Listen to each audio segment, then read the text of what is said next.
Bendecido momento presente, Kines Planetarios. Bienvenidos a este 10º capítulo de Cronomancia. Ya, 10º capítulo, Seba. El podcast de la Ley del Tiempo, en donde hablamos sobre distintos artistas planetarios y vemos sus firmas galácticas para poder sacar ciertas sincronías que encontramos en su vida.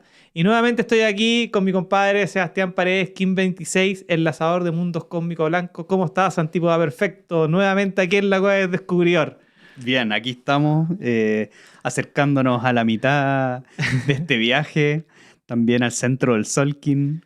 La onda encantada del espejo es la onda encantada de mi guía. Sí, claro. Hacia el perro cósmico. El perro cósmico, que es justo dentro de la matriz de 260, sí. La mitad, ¿cierto? Así que interesante que ya se cumpla esta primera etapa. Vamos a llegar a la mitad. Nosotros nos comprometimos con 40 artistas, no, 80 artistas, y vamos ahora con estos 4 vamos a cumplir 40, una maratón, como le pusimos desde el principio a este proceso. Sí. Pero hemos estado avanzando y lo importante es que lo estamos pasando bien, porque para mantener 10 capítulos de 1 hora y media cada uno, tenemos que pasarlo bien, ¿o no? Sí, si no, está entretenido y... Se aprende. Y se aprende, que eso es lo más importante. Yo creo que todas las personas que nos escriben, sí. Yo creo que eso, se transmite, que poder entender esta información de a poco, sí. y cada uno a su ritmo. A mí lo que me ha impresionado, me han llegado hartas solicitudes de que revisemos artistas. Sí. Entonces han llegado varias y la verdad yo tengo que disculparme porque en el fondo nosotros manejamos una lista y tratamos de manejar con tiempo porque hay que estudiar, hay que leer biografía, nosotros no sabemos,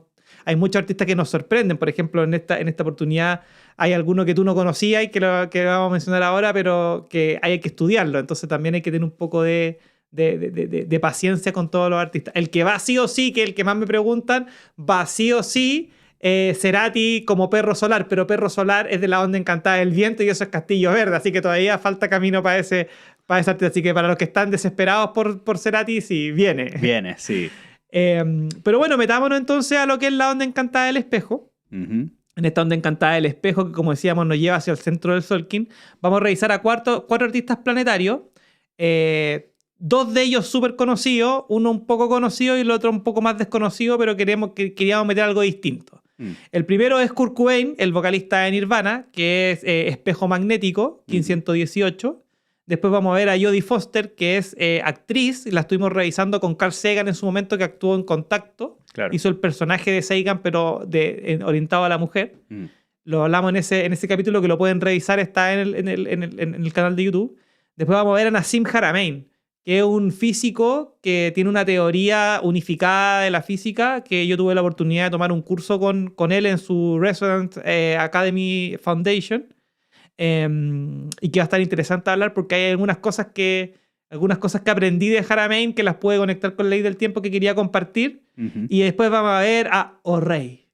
Pelé, que es 1528, estrella espectral amarilla, uh-huh. Y que la verdad la historia de él es bacán. Sí. Porque a mí me gusta el fútbol. Sé que a ti te gustaba el básquetbol, pero el fútbol es como transversal, ¿cachai? A todos nos gusta el fútbol. Me encanta. Pero Pelé no tuve la oportunidad de verlo, pero sí en algún momento me obsesioné con él y tuve la posibilidad de ver varios como clips de partido.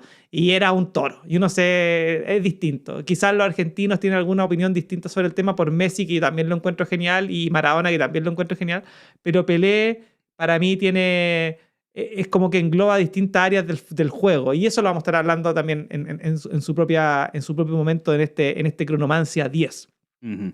Así que, no sé, Seba, ¿queréis comenzar? ¿Partamos? Comencemos por el principio, como se dice. Contemos por el principio. Vamos con el más complicado. Kurt Cobain nació el 20 de febrero de 1967 como espejo magnético blanco de arquetipo el yogi y muere un 5 de abril del 94, tierra resonante roja, y su suma entre muerte y nacimiento da Águila Galáctica Azul 255 de la onda encantada de la estrella. Uh-huh. Vamos con su firma galáctica para partir sincronizándonos con este artista. Vamos con Kurt Cobain, ¿no? Este líder del Nirvana y ícono del grunge. Del grunge. Es el 1518 espejo magnético blanco. Sí. Y su afirmación galáctica es: unifico con el fin de reflejar, atrayendo el orden, sello la matriz del sinfín, con el tono magnético del propósito, Me guía mi propio poder duplicado, sé que el poder del orden, ¿no? Del orden. Sin fin. Exacto. Y su oráculo de este espejo magnético tiene como análogo el Kin 1, dragón magnético. Tiene como guía su propio Kin 118. Tiene como antípoda la estrella magnética 248. Sí. Y como oculto a la noche cósmica, que es el Kin 143. El 143. Y tiene como Cicrono el 156, que es Guerrero Cósmico Amarillo. Que ahí mira. les voy a contar también cómo es para mí esta cuestión, porque es mi kin. Nace en un año luna cósmica. Exacto, en un Cilio 14 de la luna galáctica, el 20 de febrero. Partamos, pues, Seba. Cuéntame tú, ¿qué fue lo que más te llamó la atención de Kurt Cobain? ¿Tú escuchaste Nirvana en tu época o no? Nosotros somos de la época del 90 de escuchar rock. Sí. Esta cuestión el 94 cuando murió, como que agarró un nuevo aire en Nirvana. Sí.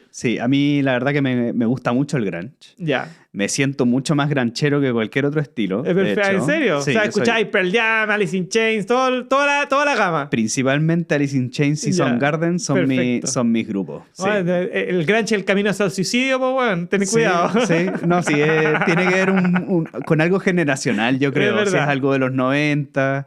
Yo creo que muchos de nuestra época escucharon también Nirvana, Pearl Jam. Claro, yo era de Nirvana y Pearl Jam. Sí, a mí me gusta ahí Soundgarden. Sí. Después cuando Chris Cornell. Chris Cornell para mí es un referente. Así que claro, Nirvana es bien conocido por todos. También es de una trayectoria más o menos corta, como lo veíamos en... Es del grupo de los 27, lo que se llama el grupo que mueren a los 27 años. Que ya revisamos en el capítulo anterior a Jimi Hendrix. Y Janis Joplin es la otra que está ahí. Y la Amy Winehouse. Esos son el grupito. A Amy hay que hacerla, sí. Amy Winehouse. Ella es, creo que... enlazadora. Enlazadora semilla. Bueno, ahí vamos a revisarla, sí. Porque Amy también tiene buena historia. Y bueno, lo que más me sorprendió de este personaje es su cualidad con vincular con su antípoda, ¿no? Esta cualidad del espejo que refleja el orden de lo que acontece, de lo que está ocurriendo, y de cómo tiene que, digamos, encontrar la forma de expresar su arte, y de cómo este sello de la estrella lo acompañó sobre todo en el primer comienzo de su vida musical. A ver, cuéntanos de eso, ya que estudiaste esa sincronía. Bueno, parte a los 14 años, después de una infancia donde sus padres se separaron y tuvo como muchos problemas para adaptarse, primero con la mamá, después se cambió con el papá, pero encuentra en la música como un refugio. Sí. Y a los 14 años le regalan una guitarra, en el cual está transitando la estrella lunar. O sea, ya como que encuentras ese desafío de poder expresar a través de la música, a través del arte de la música, como que todo lo que al final se grafica en el grunge, ¿no? Que es como un periodo de tiempo al final de la generación X. Por eso se considera como uno de los grandes íconos de una generación X que va desde los años 65 al 81. Claro, más o menos es lo que dice la estadística. Claro, donde ya, digamos, la época se va diferenciando ya de lo que fueron la época posguerra, claro, y este sueño americano del modelo de familia, y poco a poco ya empieza a haber esta generación donde los padres, tanto la mujer como el hombre, son bien independientes, por ende hay también muchas rupturas, ¿no? La mujer tiene el poder también para ser autónoma, no depende de un marido, y eso trae también independencia tanto para ambos padres y separaciones también. En la época donde la separación se empieza a ser conocida, ¿cachai? Claro. En esa época, por ejemplo, mis papás se separaron cuando yo, en el 92, tenía 10 años, claro, y yo era raro ya. ¿Cachai? Yo dentro de mi curso era el único que tenía papás separados. Y mi papá viene de una familia que se separó cuando él tenía 10 años, en el 66. Mira. Eso sí que era raro. Eso era raro, claro. ¿Cachai? Entonces él como que le costó mucho ese proceso lo relata, de también compararse con este orden. Mucho, claro, del espejo. Él decía como... ¿Por qué yo no tengo el mismo molde del resto, ¿no? Como si fuera normal. Claro. Ahora yo creo que con el tiempo uno ya entiende que eso fue un proceso muy social, muy de cada época, pero él lo graficó más en su etapa adolescente, ¿no? Donde gran parte de sus canciones eran de crítica, Claro. De expresar también un desorden. Sí, exactamente eso, de las cosas que son injusticias, las cosas que son como disruptivas, tiene canciones sobre violación, tiene canciones sobre que él es violador, Polly es una canción de que él actúa como violador, tiene una canción que se llama Rape Me, que se llama Viólame, claro. Son como bastante duras, pero con el fin de... Lo que yo entendía de la época de las letras de Kurt Cobain es que él trataba a través de sus líricas tocar temas que no eran comúnmente hablados. Claro, demostrarlo a través de un arte que es la música. Hoy día probablemente no hubiesen sido aceptados. O sea, hoy día sacáis una canción que se llama Rape Me y no te la tocan en la radio en ninguna parte. De hecho, le pasó, ¿no? Le pasó. Que tuvo que cambiar el nombre de la canción para que pueda... Pero hoy día te hubiesen bloqueado, no habría llegado a las disqueras, ¿cachai? Claro. Y sin duda, ellos tampoco se consideraban grunge. Nosotros lo consideramos grunge porque somos auditores y los catalogamos dentro de por así decirlo, dentro de una esfera, ¿cachai? Claro. Pero ellos nunca se consideraron grunge, nunca inventaron nada, ellos eran un punk rock. Eso era lo que se consideraba Nirvana en sí. Sí, después en el tiempo se le catalogó por lo que impulsó, no solamente como Nirvana, sino que él ayudó a posicionar a los otros grupos que hemos comentado, como Pearl Jam, Soundgarden, Alice in Chains, en el estilo musical que caracterizó a los 90 como un rock, yo creo, más alternativo. O sea, el rock alternativo. Sí, después del grunge surgieron otros grandes grupos que no fueron propiamente tal grunge, pero sí se les pasó a llamar alternativo, ¿no? Como Radiohead, después algo más experimental. El proceso en donde el rock agarra un nuevo aire, ¿cachai? Y hay fusiones de estilo. Claro. Y generalmente el grunge, por eso te decía, porque nosotros somos del grunge, somos de una generación catalogada más o menos como depresiva, ya que Chris Cornell como Kurt Cobain se hayan suicidado, muestran un poco el proceso depresivo de cantar este tipo de canciones, ¿cachai? Sí. Y de meterse en este tipo de música que es como oscura y que representa una sociedad. Hoy día tú le mostráis algo a Nirvana a una persona de la generación de ahora y lo encuentra depresivo, sí, ¿cachai? Tiene ese lado. Pero por el otro, sí encuentro que Kurt Cobain, en este sentido que lo hablábamos, creo que en Cronomancia 8, Cronomancia 9, es que los espejos tienden a ser retraídos, ¿cachai? Y lo que a él le pasó en su historia es que tuvo una explosión muy grande y muy rápida y se sintió muy expuesto. Claro. Y, por ejemplo, no sé, pues me pasaba que de repente se ponían, todo el mundo quería que tocaran Smell Like Teen Spirit, que era su hit, y lo partían tocando, y tocaban el refrito, y cantaban otra canción. Sí. Y no cantaban la canción y todo, así como, no, pero ¿cómo? Es que no quiero seguir cantando esa canción, no quiero que me reconozcan. Claro, odiaban sus propios temas al final, los más populares, ¿no? Y claro, y en el fondo, si tú te vas a la discografía, Nevermind, que es su disco más famoso, que en el fondo es el disco más famoso y lleva a ser famoso todos sus discos anteriores, porque todo el mundo empieza a cachar de dónde venían, ¿te fijáis? Pero después tiene tanta fama y él cree que el mensaje de Nevermind no fue transmitido, entonces saca un inútero, que el inútero sale a la venta como número 1 en Billboard, saca a Guns N' Roses y a Michael Jackson del número 1 de Billboard, se posiciona como el número 1, pero no alcanza el éxito. Siendo que en ese, aunque Heart Shaped Box, que es como la canción más conocida de ese disco, al final tiene el problema de que tiene que cambiar lo que tú decías, tiene que cambiar la carátula, tiene que cambiar los nombres de las canciones, tiene que cambiar todo el concepto que tenía, claro, porque estaba siendo mal entendido. Sí. Y eso lo lleva a tener una historia de vida compleja. Sí. Tengo que bueno, él a los 14 años ya empieza a tocar guitarra y ya en el año 85 que digamos comienza como a formar un grupo que se llama Fecal Matter. Sí.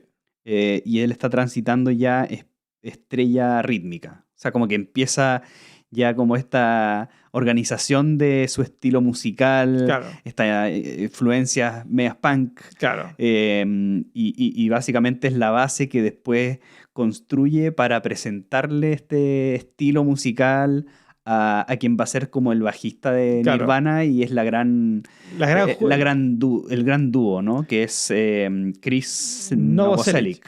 Claro, mira, ahí antes de Chris, ellos tenían un amigo en común. O sea, hay un tipo que se llama Buzz Osborne, como Ozzy Osbourne, pero Buzz, que era bajista y que tenía un grupo que se llamaba The Melvins. Claro. Y él era bajista y era especialista en punk. O sea, y ese es el primer acercamiento que él tiene con los Melvins, que es donde él trata de ponerse como guitarrista, pero no le va muy bien, pero sí considera a Buzz Osborne como un maestro.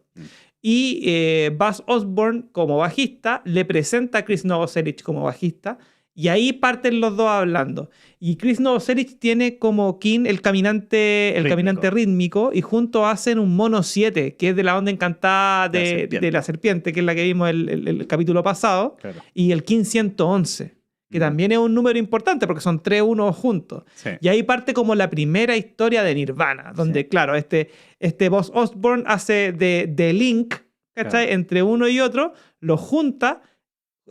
Kurt Cobain, en una época en donde estaba con el tema de la separación que tú bien comentaste anteriormente, se va a vivir para allá a la casa de Chris Novoselic, y ahí parten los primeros jam sessions de Nirvana en general. Sí, de hecho le costó convencerlo. Sí, le mostró estos audios que tenía de lo que había hecho anteriormente, y con el tiempo ya como que se definió, y quisieron ya como encontrar un baterista para consolidarse como banda. Claro. Y ahí es donde llega el primer baterista, que es Chad Channing. Chad Channing, sí. Espejo resonante. Que es un espejo resonante que encontré que, bueno, estuvo poco tiempo porque ahí como que parece que no había mucha afinidad con él. Claro. Sobre todo viniendo de Kurt Cobain, que era, yo creo que el que estaba como comandando la banda. Que puede ser, entre paréntesis, como la lectura de otro espejo dentro del equipo. Sí. ¿Cachai? Era otro espejo más. Lo vimos con John Lennon. Que en los Beatles eran todos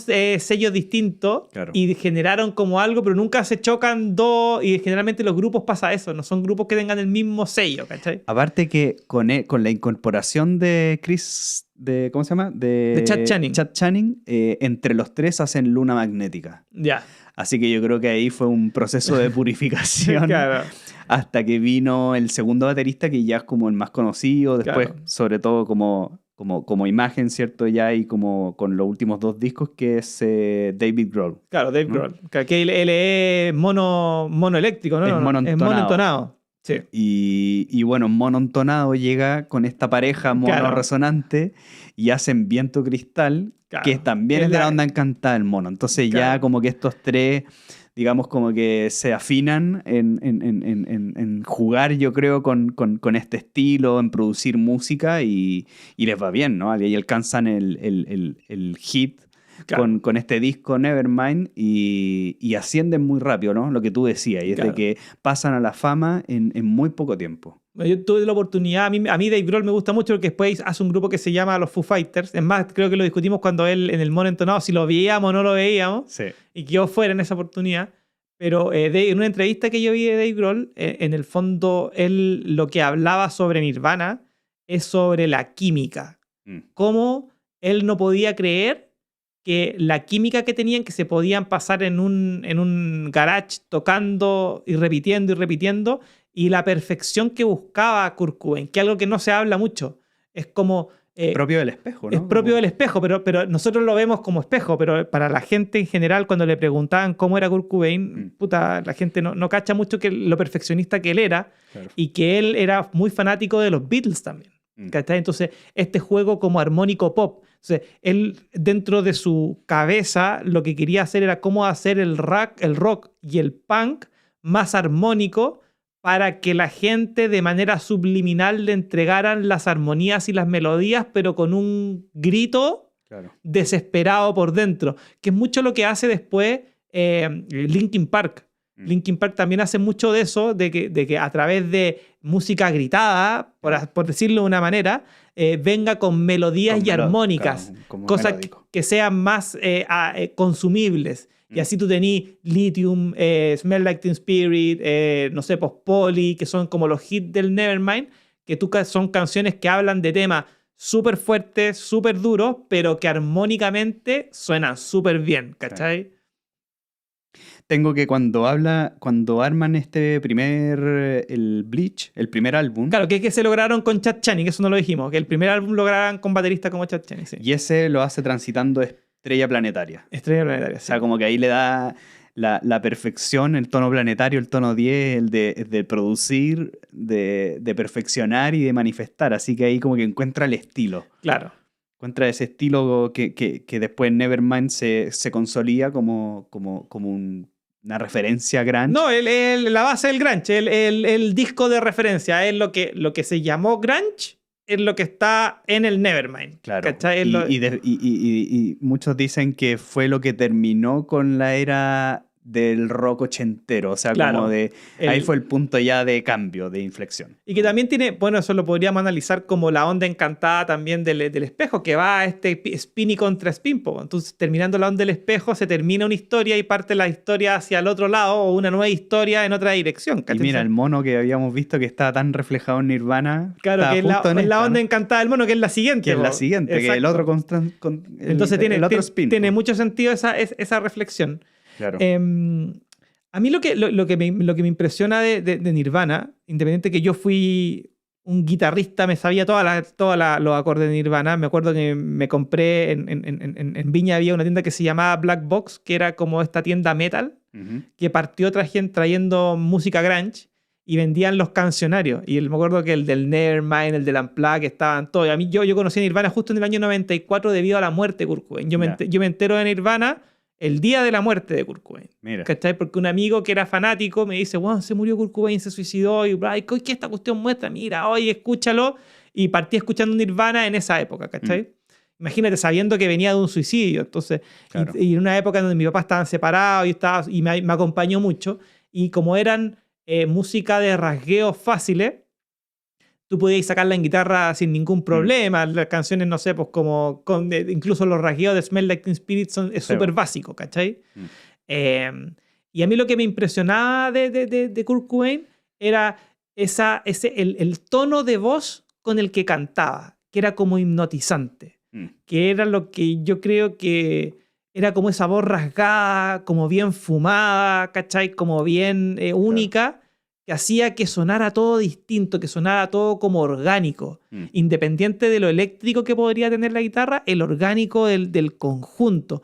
Sí. Y lo otro que me fascinaba de Nirvana en general, y principalmente en el Nevermind y en contraste con el MTV Unplugged, es que me gustaba mucho la forma de tocar la batería de Dave Grohl. Yo encontraba que lo que diferenciaba o lo que hacía de Nirvana un grupo superior a Pearl Jam o a Alice in Chains o como tú decías, era la batería. Era la energía y era claro, después con el tiempo me di cuenta que había un mono entonado ahí marcando el ritmo, ¿cachai? Claro. Y que después se transforma este mono en otra cosa. Sí. Y el mono hay que recordar qué relación tiene con la estrella, ¿no? Con la estrella es el análogo. Sí, claro, es un análogo. Sí, también tengo que cuando está transitando su antípoda perfecto, o sea, a los 26 años más o menos, como espejo magnético, sí. Cuando está en estrella magnética, sí. Él ya hace el inútero. Claro. Que es el último. Y el inútero, él ya también había sido padre. O sea, estaba como comenzando una relación con la Courtney Love. O sea, ya llevaban igual, pero se casaron porque también estaba embarazada. Y fue una relación súper conflictiva. Sí. O sea, como que le perdieron la custodia de su hijo en un momento. O sea, fue una historia así más bien compleja. Sí. Justo en su kin de tránsito antípoda, sí, o sea, pero también lidiando con el éxito. Entonces, creo que le puso inútero a este disco como precisamente por ese periodo que le estaba tocando, de asumir la paternidad, de asumir responsabilidades. No encontré interesante que haya sido justo en su Kin 26. En su Kin 26. También tengo que Courtney Love es viento. Eso te iba a preguntar, ¿viento cuánto? Es viento resonante. De la onda encantada del sol, no. Viento resonante son dos más. Del guerrero. Del guerrero, claro. Del guerrero. Y la hija también es viento. Ah, perfecto. Pero viento planetario. Ya, perfecto. Del mono. Pero no, entre Kun y hacen sol. Hacen sol galáctico. Sol galáctico, sí, claro. Sol galáctico. Que es el kin de Pakal Botán. Uh-huh. Sí, me había acordado, esto no lo tenía anotado, pero me acordaba que entre ellos dos hacían un kin conocido. Bueno, para mí, como te decía, en el 94 conocí a Nirvana, lo escuché todo el colegio. Después, claro, me cambié a otro, pero durante varios años saqué varias guitarras. En esa época yo tenía un mejor amigo que es Demian, y Demian, su ídolo siempre fue Kurt Cobain por la forma en cómo vivió. Y después cuando yo descubrí que su ciclón era guerrero cósmico, porque el guerrero cósmico es un día, pues el 20 de febrero. ¿Cachai? Solo el 20 de febrero. Y esa conexión, la conexión que uno tiene con ciertos ídolos, también yo los invito a buscar, porque de repente no es de primera... no sé si te conté en Cronomancia alguna vez la relación que yo tenía con el 203. A ver, ¿no? ¿No te acordáis? ¿Qué noche? Noche Galáctica. Con mi señora. Sí. Que yo seguía cuando era chico, tenía póster de la Claudia Schiffer. Ah, ya. ¿Te acordáis? Sí, me acuerdo. No sé los si primeros capítulos, parece. Los primeros capítulos. Y tenía póster de la Claudia Schiffer y a mí me gustaba. Ese era como el prototipo de mujer que me gustaba a mí cuando era chico. Y después con los años, cuando descubrí los kin, empecé a sacar los kin y la Claudia Schiffer era, ¿cómo se llama? Noche Galáctica. Mira, Noche y terminé Galáctica. Casándome con la Anita, que es Noche Galáctica. Entonces, en el fondo, me casé con la Claudia Schiffer. Claro. Y lo mismo que digo acá ahora con Kurt Cobain. En el fondo, yo crecí escuchando Kurt Cobain y en el fondo me di cuenta que en el Cicrono estaba mi código. Claro. Y que en el fondo tenía un mensaje que decirme para mí en ese minuto, que era como un acompañante. En un momento en mi vida en donde mi cuestionamiento principal era... ¿Por qué mis papás están separados y todos los demás de mis compañeros no? Pues te acompaña en esa... Y tú veis la historia de Cobain que viene de papás separados y que etcétera, etcétera. Claro, y aparte este estilo musical de alguna forma ayuda a canalizar el sentimiento de una generación entera. O sea, claro. Para mí, Alice in Chains y Soundgarden, que fueron los que más escuché, ayudaban a canalizar esa etapa adolescente, claro. De cambios... propio de nuestra generación también. Aparte, es justo la generación donde se comienza a introducir la tecnología, claro. Ya, los videojuegos, los computadores, todo, así que... Bueno, el 94 es el descubrimiento del telectonón. Mira. Así hacemos una analogía directa con la ley del tiempo. Claro, está pasando la profecía paralela a lo que está sucediendo, ¿cachai? Mira. Y hay que acordarse que él es de Seattle. Que es la cuna del grunge. Y a mí hay algo que me llamó bastante la atención, que es que él es de la ciudad de Aberdeen. ¿Ya? Y Aberdeen, cuando me metí así como a ver dónde quedaba, claro, así... Para geolocalizar. Sí, noté que debajo del letrero que dice Bienvenido a Aberdeen, aparece Come As You Are. La canción, claro. Una de las canciones, que no sé, me parece que es del Nevermind. No, es del Nevermind, sí, claro. Nevermind. Come As You Are, que es como ven como eres, ¿no? Claro. Y que esa canción fue lanzada un mago espectral. Ya. De la onda encantada la semilla. De la onda encantada la semilla. Y yo creo que es muy propio eso de la vestimenta del grunge. No sé si te acordáis de cuál era la vestimenta del grunge. Que era... esas poleras que son como rayadas así, como todas rotas, ¿cachai? Y esta camisa de cuadrillos. La camisa, como claro. Esta camisa casi como de leñador de la costa oeste. Sí. Camisa abierta y una polera debajo, que fue un estilo. Típico, de hecho. el estilo grunge. Fue un estilo noventero también acá. Noventero. Muy propio de esto de ven como eres, vístete claro. como sea, ¿no? Yo como eres. Para mí esa cuestión de la vestimenta, yo me visto con lo que encuentro limpio en el... Yo mientras sea funcional, bien. No sé si es cardinal esa weá yo o no. Yo prefiero la funcionalidad que lo estético. Bueno, a mí para el tema de mis trabajos, yo terminé porque cuando yo me metía con camisa y con pantalón Dockers, me sentía empaquetado. Sí. Ese para mí fue una de las cosas que gané. Sí. Y hay algo una vez que escuché que es muy sabio, que dice, la corbata es un nudo en la garganta. Claro. Algo muy profundo. Está diciendo. Y también tengo que en el año 2005, en Aberdeen, le hicieron un homenaje a Kurt Cobain. ¿Ya? Y si seguimos el orden sincrónico de qué año estaría transitando en el 2005, calza justo con su estrella cósmica. Perfecto. O sea, como que trasciende ya su vida como artista, dándole este reconocimiento en su ciudad natal. Mira. Sí, y la estrella cósmica del King 208, el último escalón de Merlín hacia el Castillo Verde. Entonces también tiene... Antes del robo del tiempo, ¿no? Oye, y mira, y justo uno antes de la luna magnética que dijiste tú que era con el otro baterista. Claro. Sí, uno antes de eso. Sí. Bueno, mira, yo tengo acá unas frases de Kurt Cobain, que son frases conocidas, las voy a decir porque en el fondo son conocidas. Si se ríen de ti porque eres diferente, ríete de ellos porque son todos iguales. Uh-huh. Que eso para mí es base de la filosofía kurkubiana. Uh-huh. Desear ser otra persona es un desperdicio de la persona que eres. ¿Cachai? Y esto lo decía al final de su vida. Decía, a veces siento que la gente querría que me muriera para que así se cumpliera con la historia clásica del rock. En el fondo, claro, les dio a las personas lo que estaban buscando.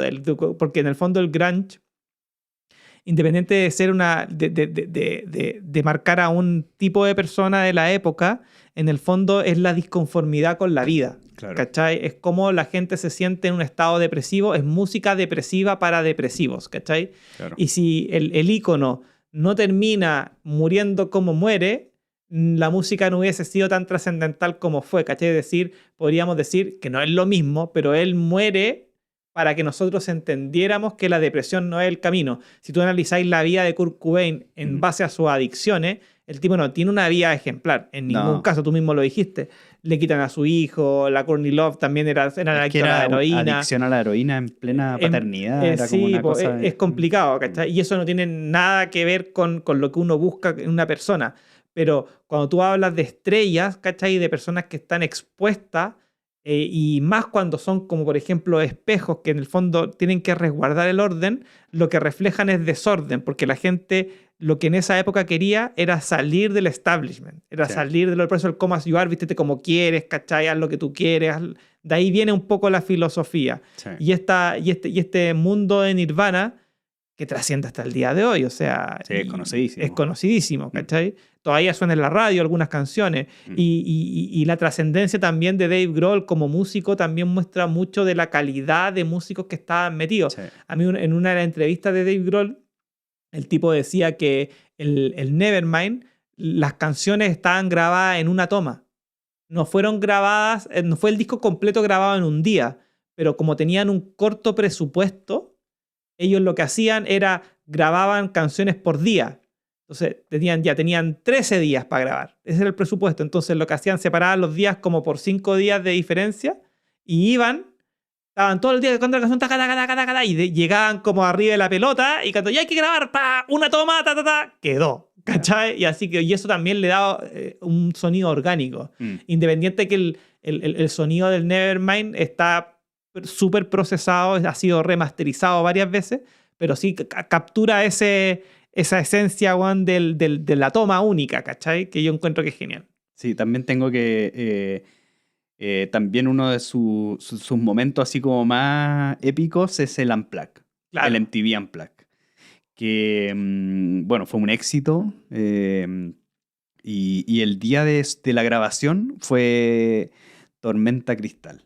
Tormenta Cristal, sí, 259. Claro, o sea, ya terminando el Cantar Estrella. El Solkin, claro, con el propósito de estrella, que era básicamente el king de tránsito de Cobain, ¿no? Ya estaba en Estrella Magnética y termina grabando el Unplugged en la Tormenta Cristal, de esa misma onda encantada. Así que, de cierta forma, el Unplugged en esa época como comenzó a expandirse a todas las bandas. O sea, ese fue el más famoso de todos. Yo creo que hasta el día de hoy es el más famoso. Sigue siendo uno de los mejores Unplugged, a pesar de que no fue...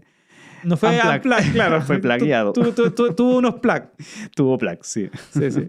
No, pero yo creo que el nivel musical, aparte, no tocan puras canciones de Nirvana, tienen homenaje a otros grupos. Hace mucho homenaje. Y canciones que que en el fondo tú veías hasta, hay como extended, en donde el tipo ya entre canción y canción fumando, ¿cachai? Así como queriendo hacer algo y después no hacerlo, es como bien especial, ¿cachai? Sí.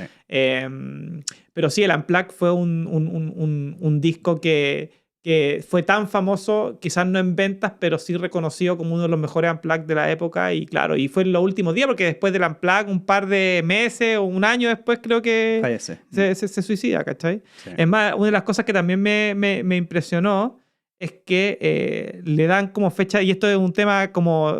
Conspiranoico. No conspiranoico, no me voy por ese lado, sino que sale en su fecha de muerte 5 de abril del 94, pero con una C. ¿Cachai? Y dije, ¿qué significa esto? No lo he visto nunca.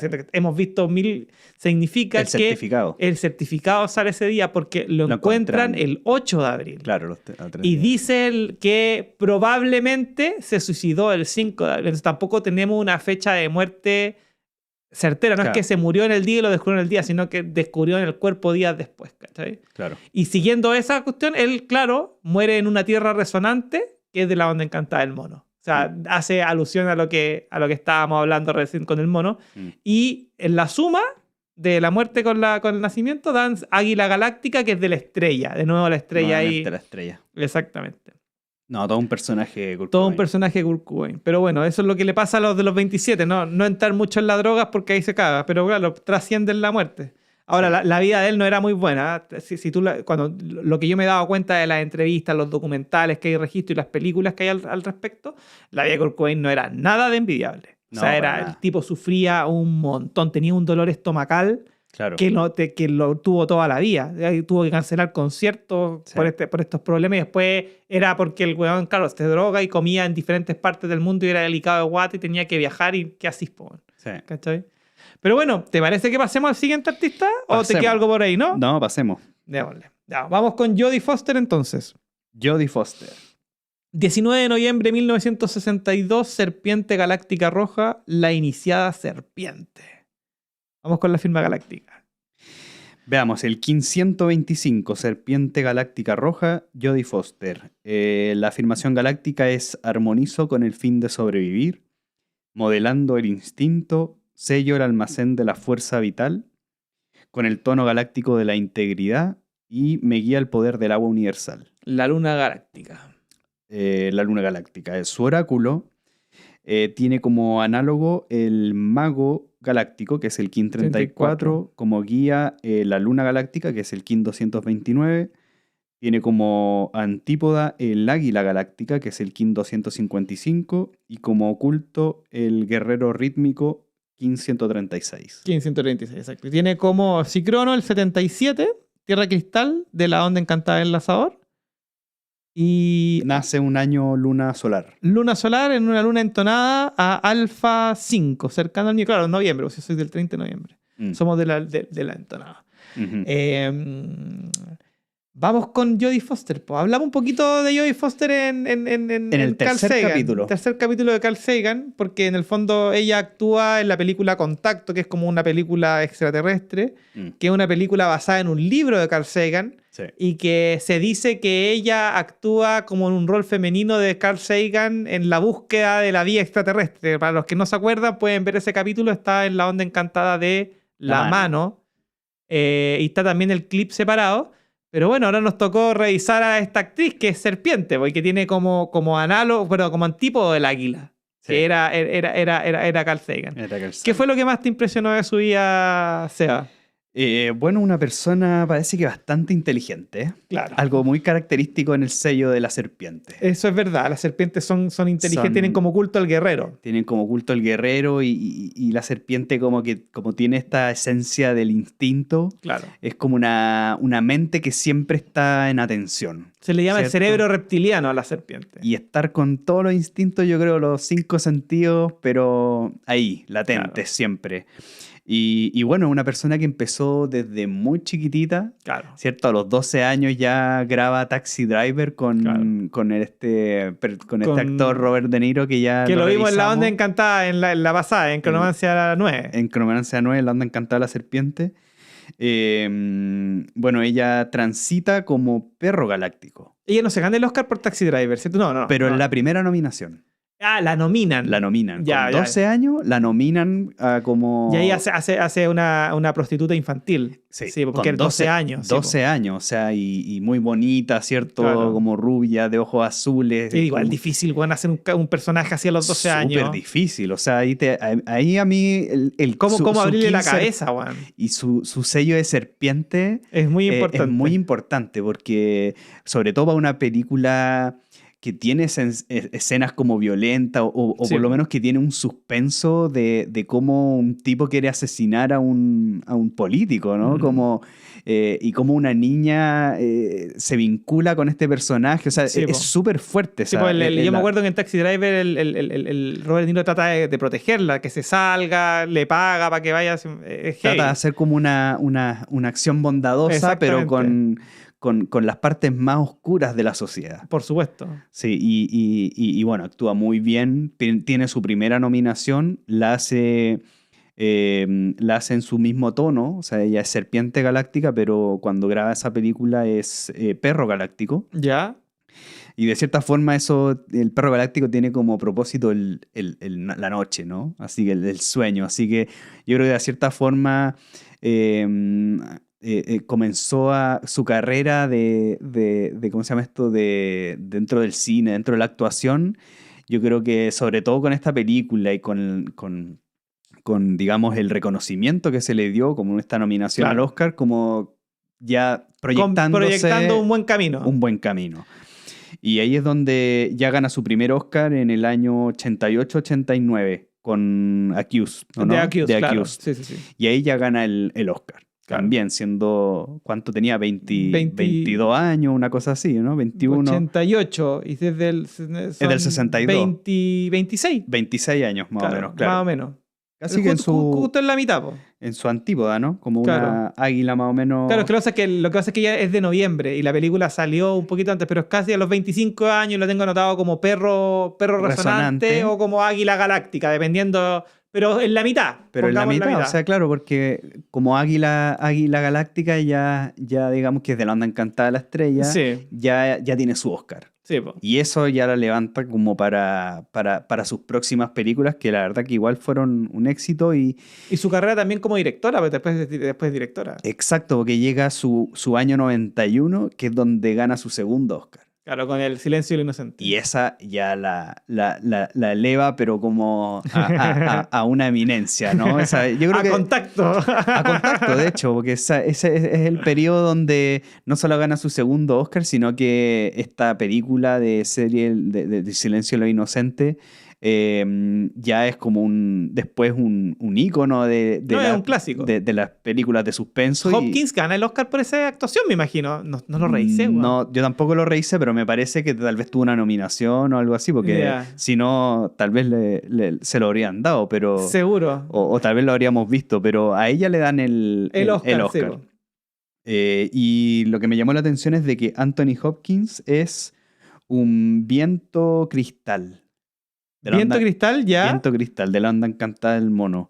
Y lo que me llamó la atención es de que Anthony Hopkins, este viento cristal, más el King de Jodie Foster, que es Serpiente Galáctica, hacen Mano Resonante. Mano Resonante. 7.7. Y mira, estoy revisando, me metí. Ganó el mejor actor, po. Ganaron los dos el Oscar. Mira. Sí, refuerza más lo que estáis diciendo del 7.7. Del 7.7, sí, o sea, la hicieron. La hicieron. Ahí está el código para los directores de cine. Atentos, hagan que sumen 7.7. Claro, la sincronía está pero perfecta. Está pero perfecto. Sí, después se rehusó a hacer el papel de la siguiente secuela. Ya no me acuerdo por qué. Es que lo que pasa es que hay que considerar una cosa. Te voy a interrumpir un poco. No. Ella nace en una familia adinerada. O sea, estudia en un colegio exclusivo donde le enseñan francés. Ella habla 4 idiomas, pero habla el francés perfecto. Uh-huh. Sale de Yale, estudia literatura inglesa y sale con el título de Magna Cum Laude, que es como sacarse un 7 o un 10, no sé, depende de dónde está. Te sacáis una cuestión. Y aparte... es considerada parte del grupo Mensa, que son este grupo de personajes que no se sabe si es verdad o no, tampoco se sabe si ella está metida o no, pero se habla de que está en eso, que es un grupo de personas que tienen alto coeficiente intelectual, que no es algo fácil. O sea, estamos hablando de personas que tienen coeficiente intelectual más alto que Einstein, que es como lo que nosotros consideramos como inteligencia, ¿cachai? Claro. Entonces es una persona sumamente inteligente que tiene un coeficiente intelectual elevado, por lo tanto, eso le permite tener tipos de reflexiones que nosotros no logramos entender. Porque ¿por qué no repetir algo? Porque yo también hice la misma pregunta, ¿por qué no repetiste algo que era exitoso? Porque ella está en otro proceso de su vida, ¿no? Claro. Y no le interesa tener más Óscares y más éxitos. Es porque en el minuto no es lo que está resonando. Claro. Incluso ella rechaza varios, estuve leyendo por ahí, varios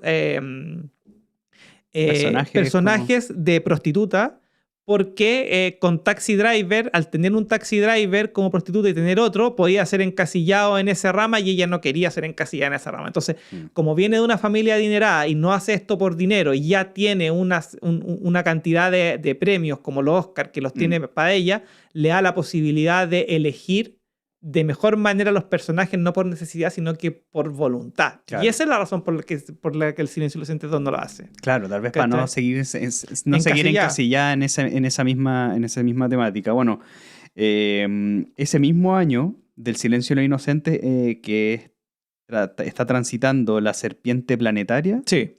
¿No? Que está de la onda encantada del guerrero. De la onda encantada del guerrero, y es el tono planetario, es de producir, perfeccionar y manifestar.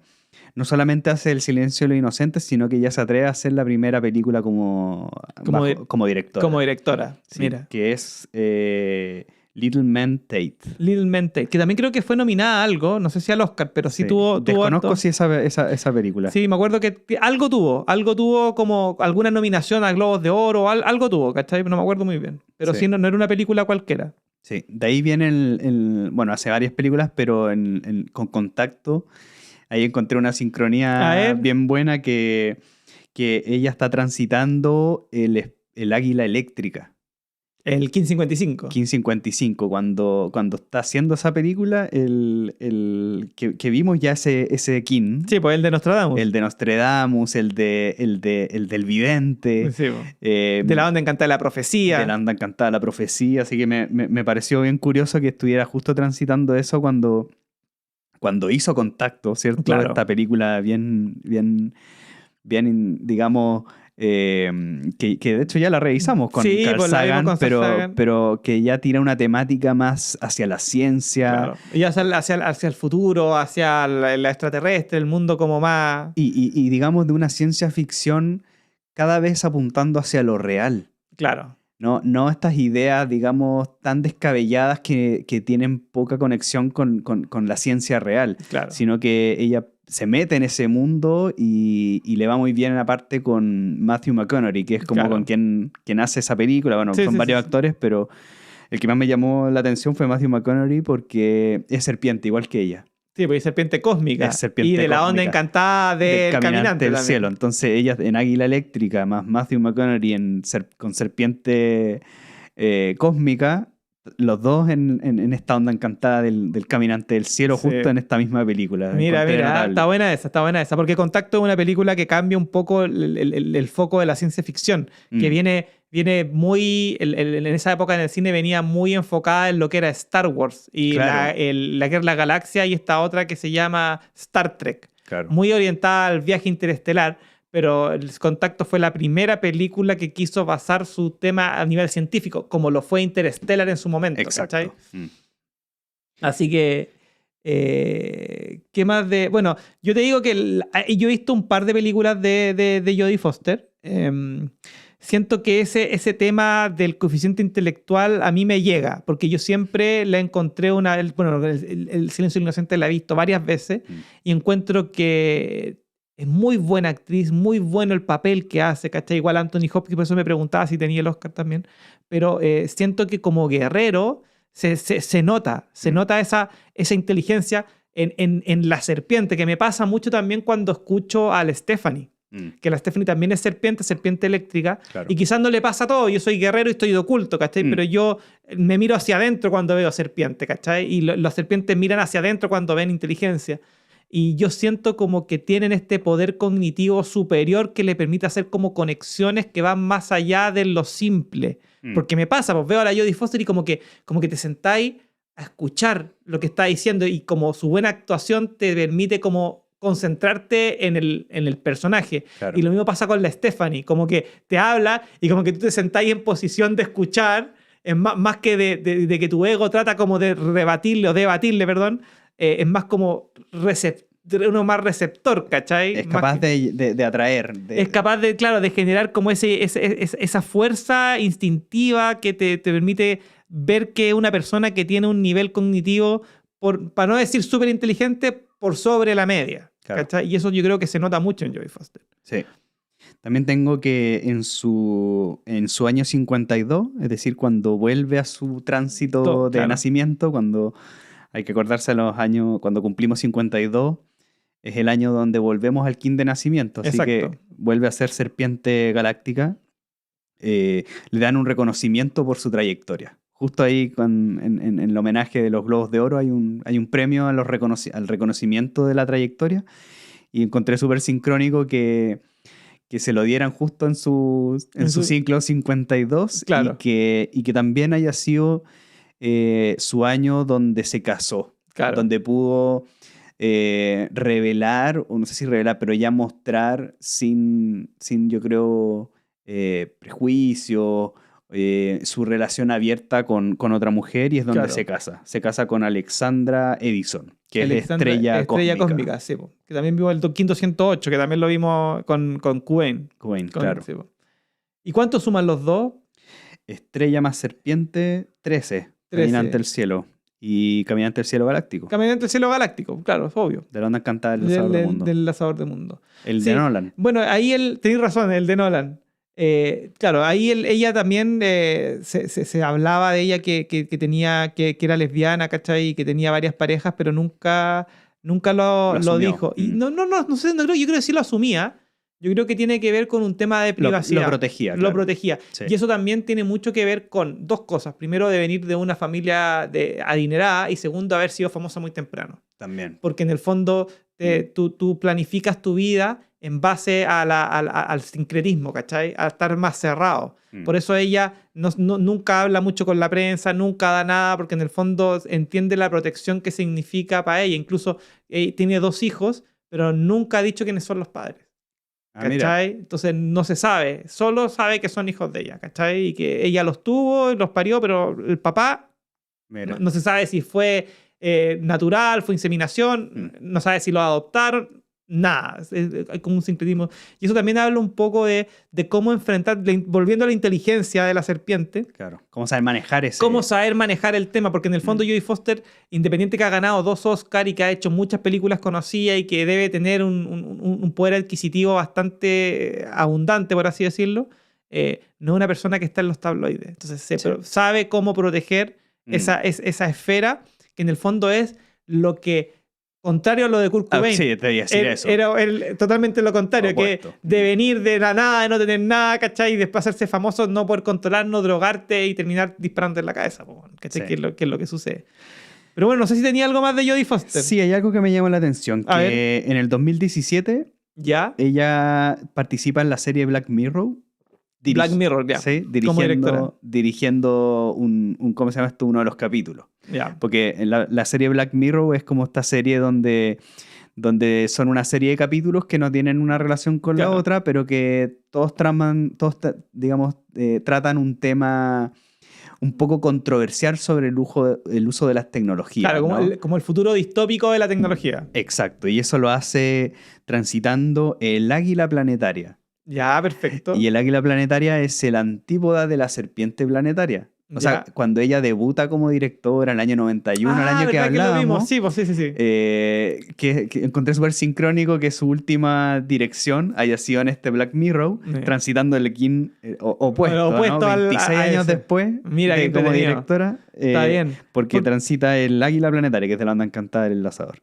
Y claro, y Black Mirror es una serie que es bastante como conocida por eso, por los temas distópicos. Yo no he visto todos los capítulos, pero sí hay capítulos que son así. Son cuáticos. Son cuáticos, ¿cachai? Sí. Y eso, bueno, también demuestra un poco el tema de la dirección, ¿cachai? Para ser director, para mí una de las cosas, lo vimos con Nolan, es que nosotros en general alabamos a los actores, ¿cachai? A las productoras, pero la pega de director está acuático, ¿cachai? Sí. No es algo fácil. No, claro, y ser reconocido tanto como actriz, como directora, ¿cachai? También y guardar toda esta vía también habla de la inteligencia. Yo vuelvo a eso, ¿cachai? Sí. Siento que para mí la Jodie Foster tiene esa atracción de que es una niña bonita cuando era joven y tiene estos papeles, pero en el fondo lo que te da es como esa tranquilidad, la serpiente, como esa capacidad de moverse, ¿cachai? Así serpenteando para encontrar un equilibrio. En el orden del sinfín. Claro, exactamente. Pero bueno, dale, entonces pasemos al siguiente invitado. Al siguiente. Nassim Haramein, el más desconocido que hemos visto hasta ahora. Sí, me costó encontrar información. Es un personaje... No tiene ni Wikipedia. No tiene ni Wikipedia, sí. Lo encontré sospechoso. Es sospechoso. No, porque hay gente que está en contra. Pero bueno, Nassim Haramein nació un 20 de noviembre del 62, un día después de Jodie Foster. O sea, ella nació el 19 de noviembre, Nassim Haramein nació el 20 de noviembre, por lo tanto es el siguiente. Del mismo año, claro. Del mismo año. Es enlazador de mundo solar blanco. Tiene como ¿cómo se llama? Como arquetipo galáctico el hierofante.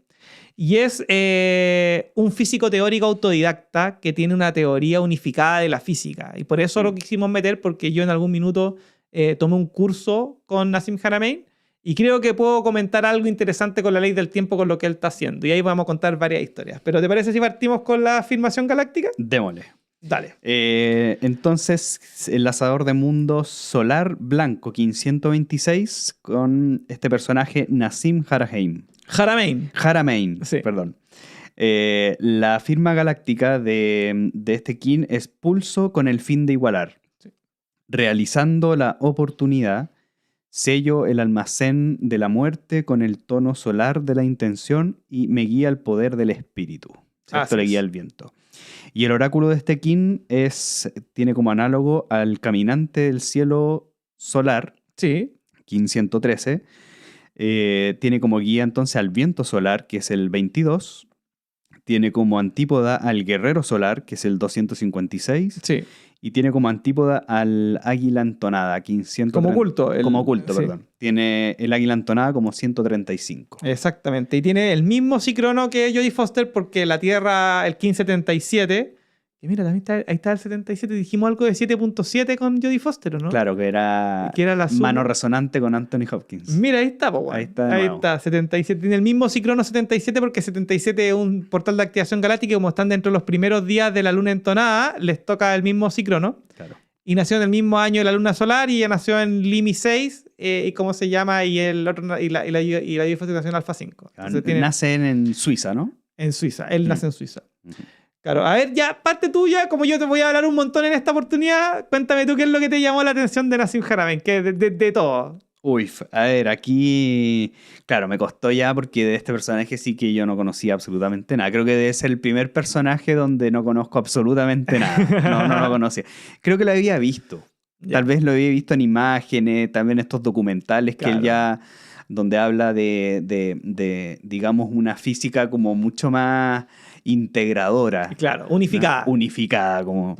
Y lo que encontré interesante es de que su máximo logro, digamos, a través de esta fundación que él crea, que es la Resonance Science Foundation, la realiza en el año 2004.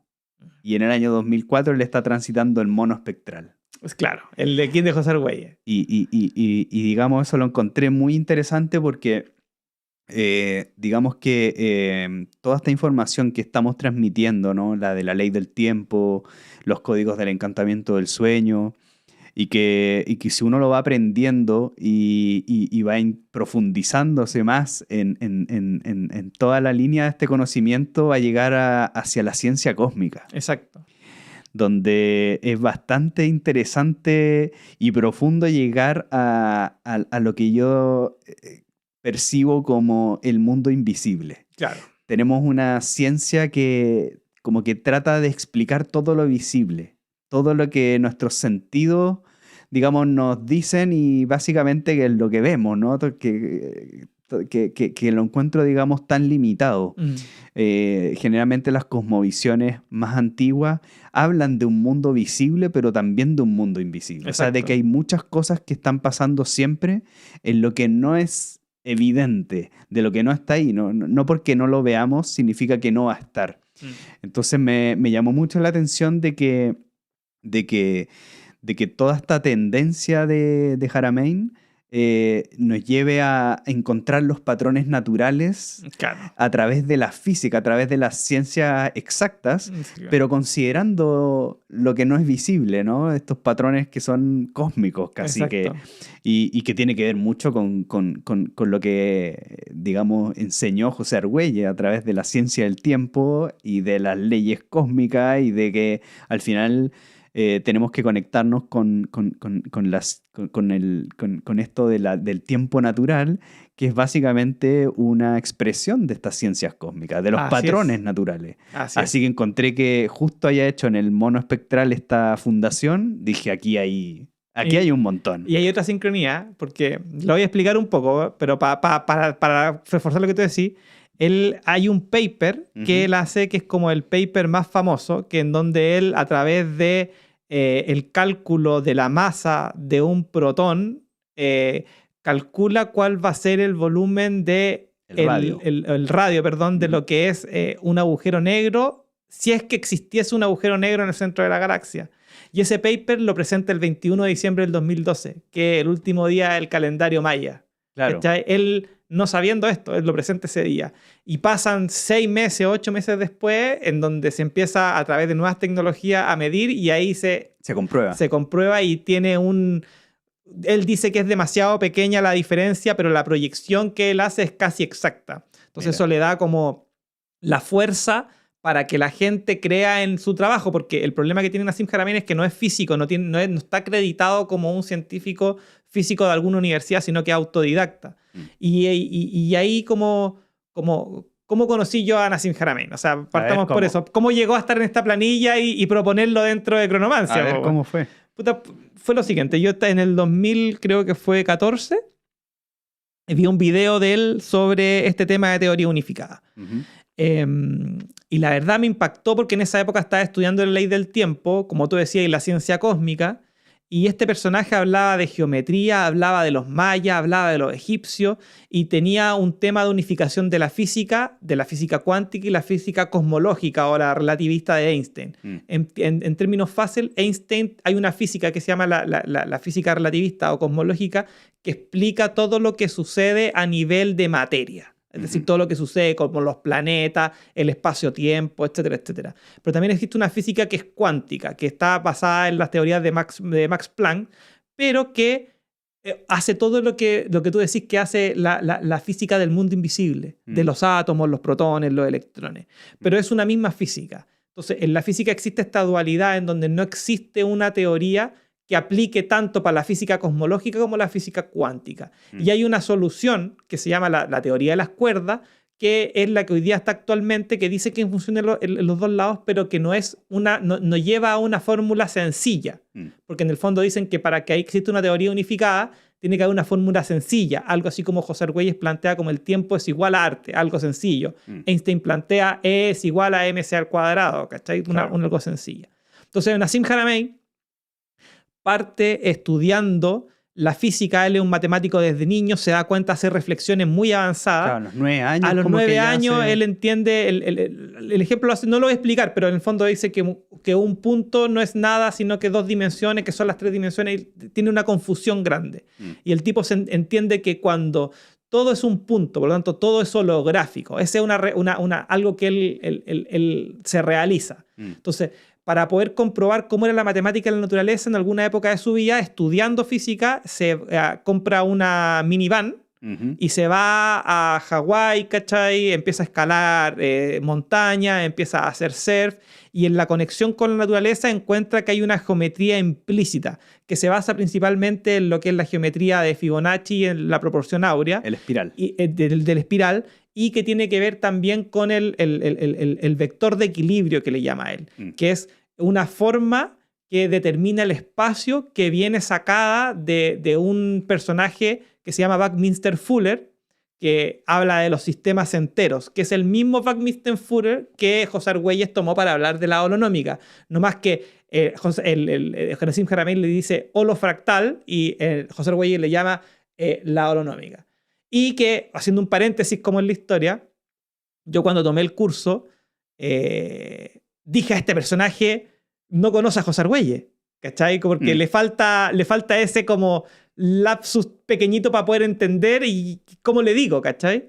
Y la vida me llevó en algún momento a tener una conversación con Stephanie Saud y le comenté que yo había tomado el curso de Nassim Haramein y ella me comentó algo que me decía que en los últimos años, días de José Argüelles, se habían enterado de que existía un personaje como Nassim Haramein y estaban intentando hacer reuniones para que se juntaran, pero Balún Botán murió un poco antes. Y que él creía que si se llegaban a juntar, iban a resolver el problema de la unificación de las dos ciencias, que en el fondo tiene que ver con el tiempo. Yo creo que José Argüelles solucionó ese problema, entendiendo que el tiempo es el factor de sincronización universal, pero no pudo comprobarlo matemáticamente a través de la ciencia moderna. Lo comprobó a través de la ciencia cósmica, pero de la ciencia moderna no pudo comprobarlo matemáticamente.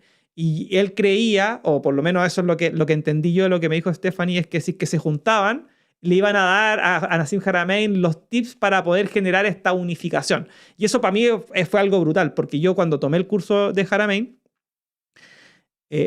lo que me pasaba era que encontraba que todo lo que decía era verdad, tenía esa sensación de como verdad en sus dichos, pero dejaba el tiempo de lado. ¿A qué me refiero? Él siempre hablaba del espacio y del espacio-tiempo. Entonces, todo se hablaba como del espacio, en donde en el espacio decía la fuerza primordial es la gravedad, en el espacio-tiempo es el spin, el giro. El giro. ¿Cachai? Entonces yo decía, y como que me pasaba en los cursos, porque eran cursos que eran escritos y grabados, y al final tuvimos una reunión con Nassim, pero no le podíamos preguntar nada directamente. Pero, ¿y el tiempo? Porque tenía el espacio-tiempo, tenéis que tener el tiempo. Y nunca consideró al tiempo como un factor, ¿cachai?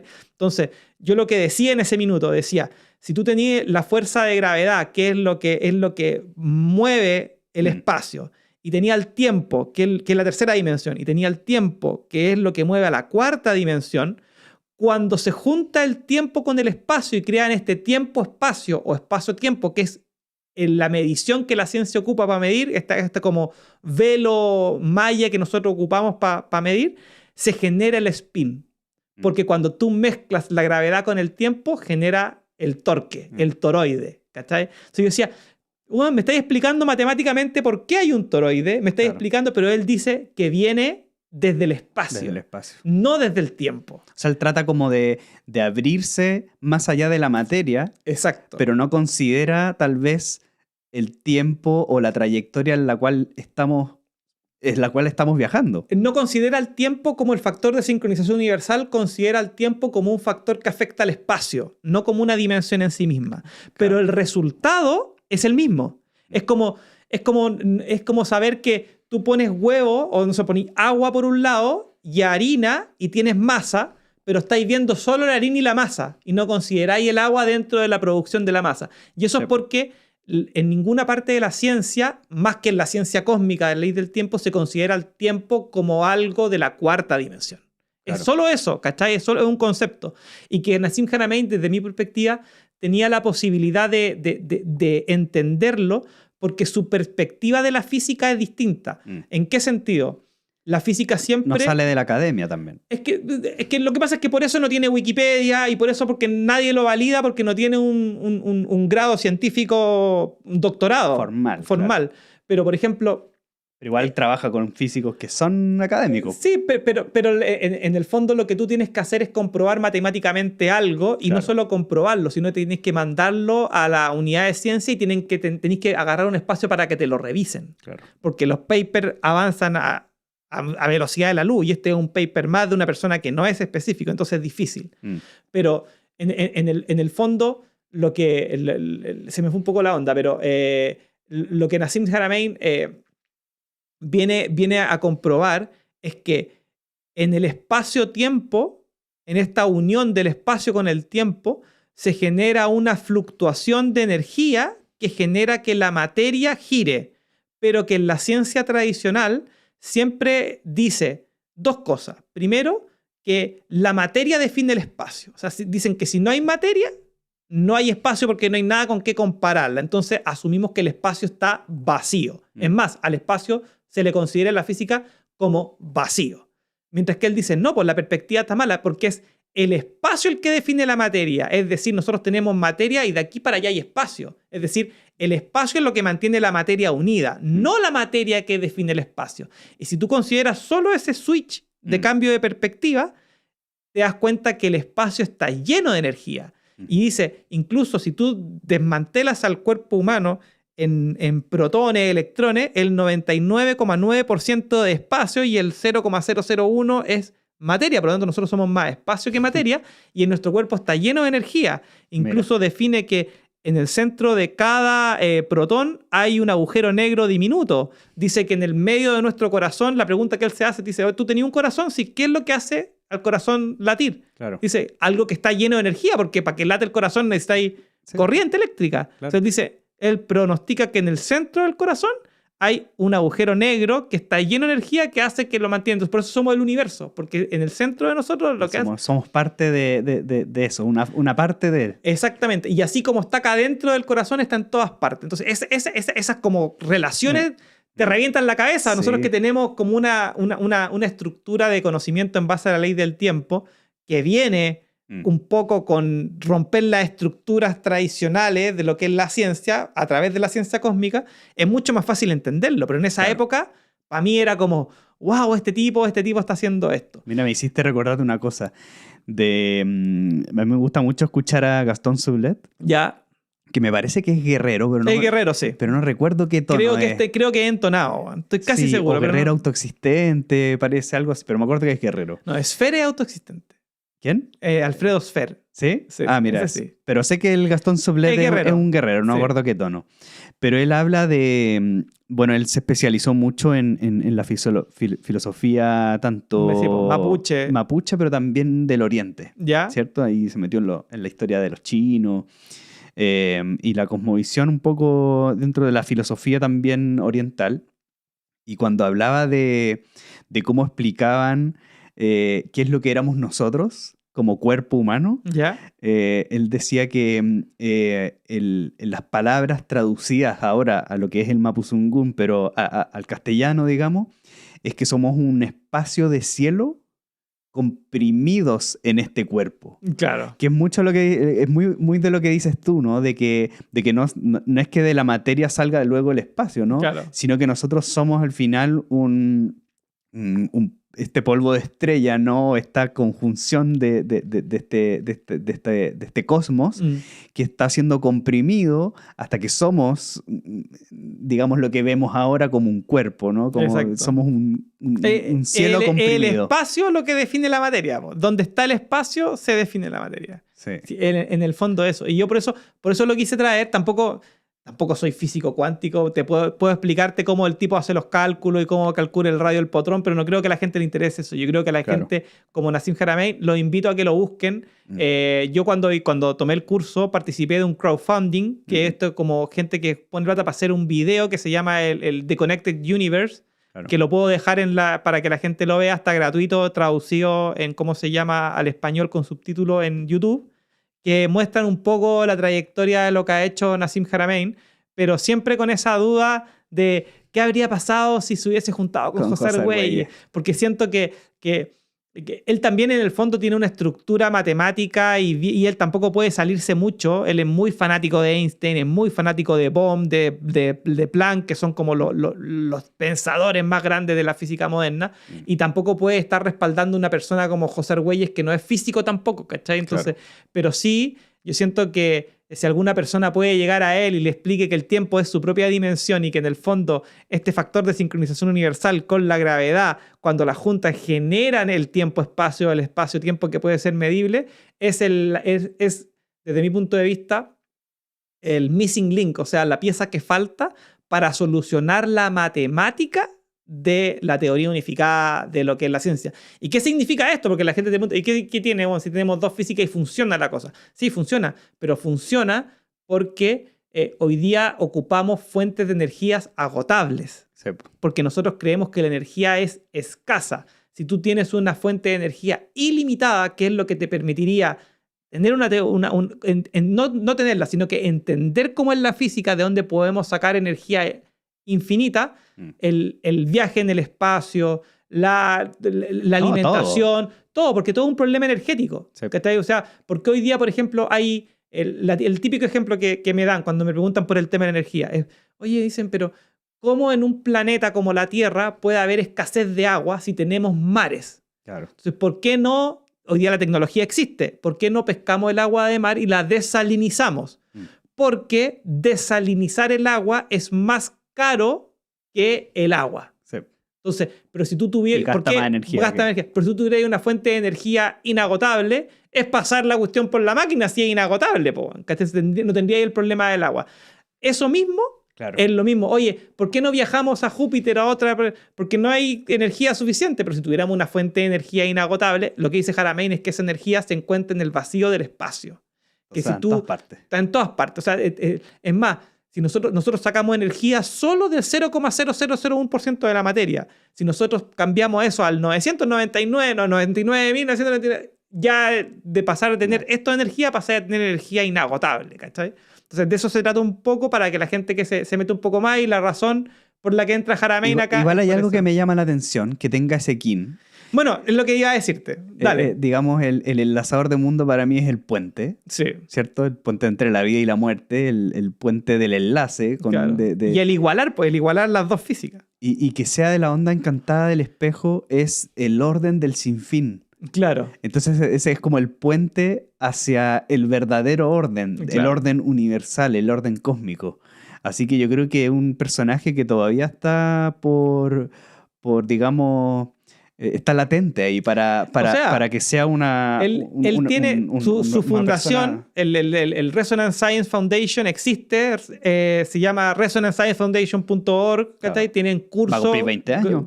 Claro, tienen curso, el curso que yo pagué y tomé, hoy día está gratuito, solo tenéis que conectarte con la fundación. Tienen programas nuevos para hacer pruebas y está trabajando con una cantidad de científicos porque de verdad...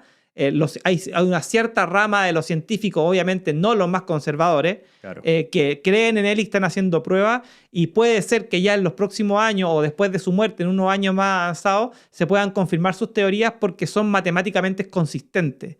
Y en el fondo utiliza la ciencia antigua, la ciencia intermedia, la ciencia moderna, para poder llegar a una solución matemática que es más simple que la teoría de las cuerdas. Es decir, si es que llega a ser comprobado lo que él está diciendo y lo que él está tratando de probar, vamos a llegar a una teoría o a una fórmula que va a ser aplicable, y que eso significaría que vamos a tener un salto cuántico en lo que es la obtención de energía, que es el problema principal.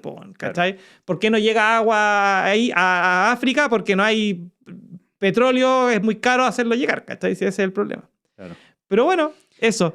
Lo que te iba a decir, sí, por el tema del kin, para no dejarlo pasar, el enlazador de mundo, cuando yo veía el kin, me acuerdo que estaba en el curso, y yo decía, este tipo es el que viene a lo que tú decías, el puente, viene a unir esta cuestión, ¿cachai? ¿Cómo participar? Y la forma que encontré de participar fue participando en este crowdfunding, ¿cachai? Haciendo esta película, promocionando un poco lo que era el video, pero después la ley del tiempo fue más y me metí más para ese tema. Así que eso.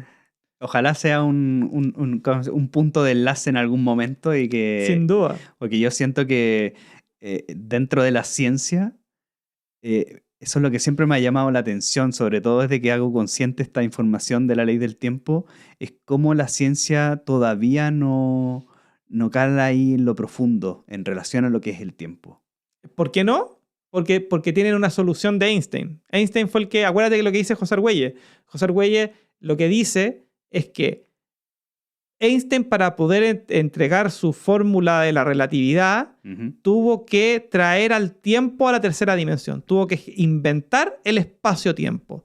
Entonces, tuvo que decir el tiempo no es una dimensión por sí misma, sino que es una dimensión que está asociada y es inseparable del espacio. Entonces, es espacio y espacio-tiempo. No hay espacio y tiempo. Antiguamente, en los griegos, en los indios, en los mayas, se hablaba del espacio y se hablaba del tiempo.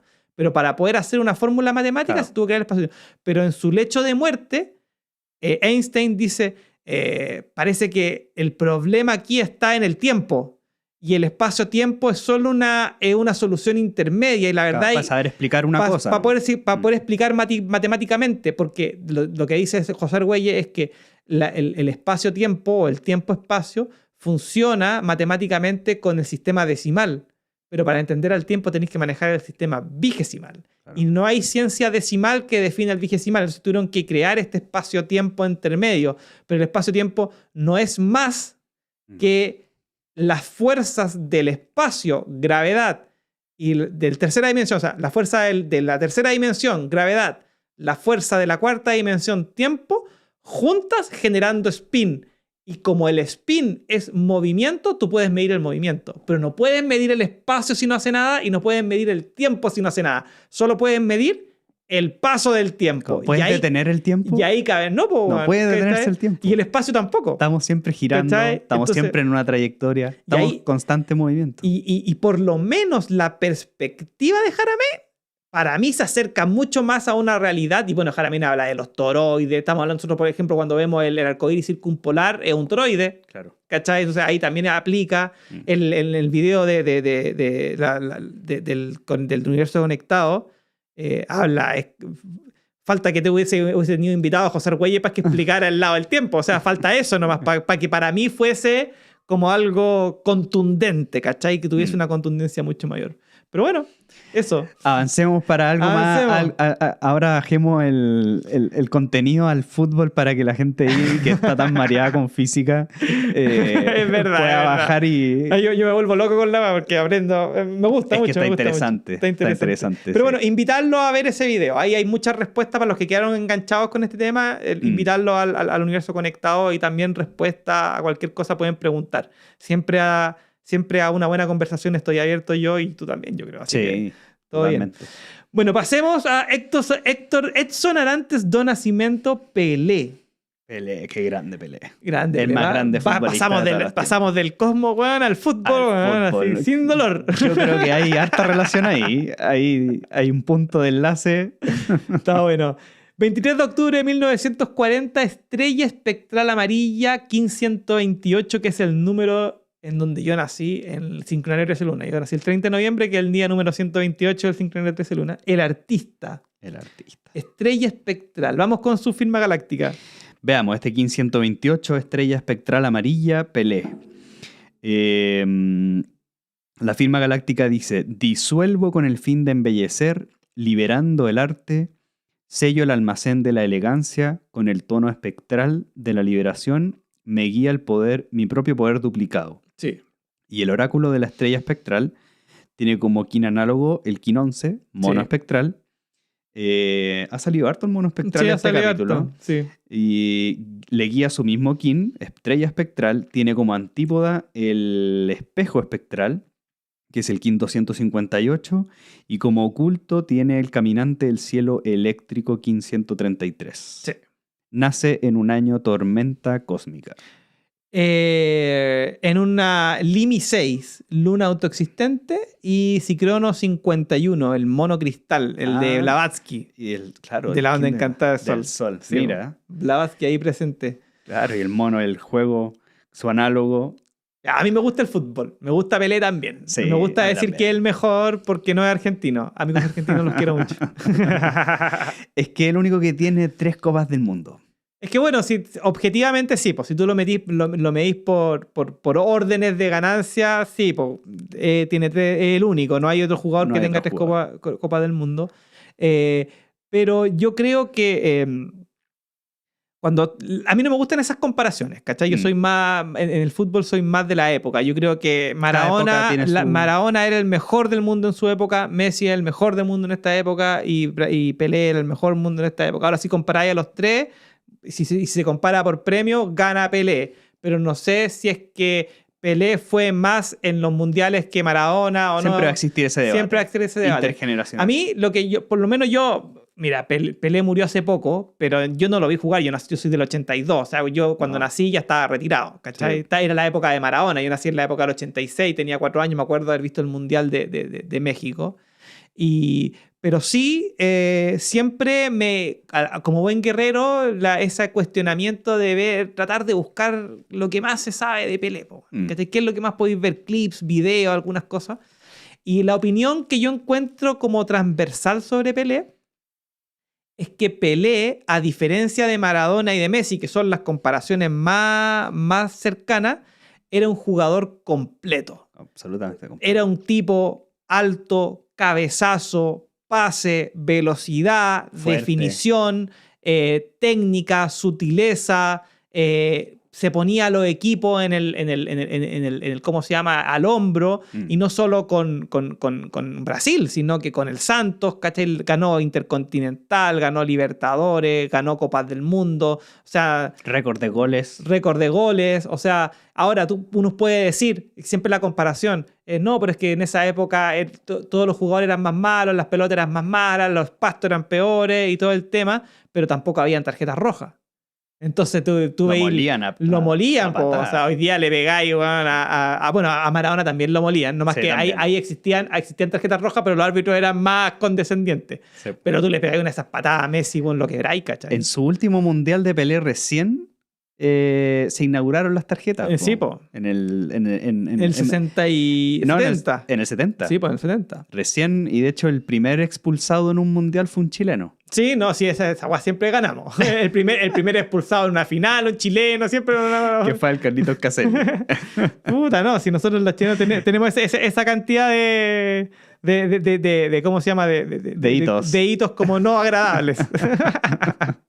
Todos los países lo tienen. No, pero los chilenos son peores, man. Sí, siempre tenemos algo con esa cuestión. Como hay un chileno en todas partes que cuando gritan así como ¿qué pasa? Y un garato chileno y contesta a alguien.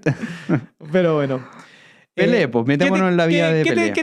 ¿Qué te llamó la atención a ti de Pelé? Oye, es que yo a Pelé lo encuentro notable. Lo que tú decías, yo creo que es un jugador que escucharle a los futboleros, todos coinciden en que también salen del tema de comparación de quién es el mejor, sino que los atributos que tiene un jugador de fútbol. Claro.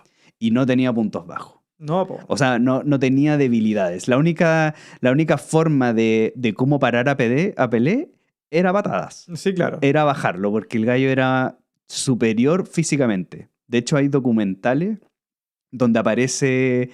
Pelé, o sea, aparecen documentales como bien antiguos, porque ¿ya? Justo cuando empezó a emerger Pelé, fue acompañado un poco de digamos, el jugador de fútbol como estrella. Antes no era tan, digamos, tan importante un futbolista en sí. De hecho, su padre era futbolista. Sí. Pero se lesionó muy temprano, siempre estuvo ahí como me parece que estuvo en el Fluminense. Sí.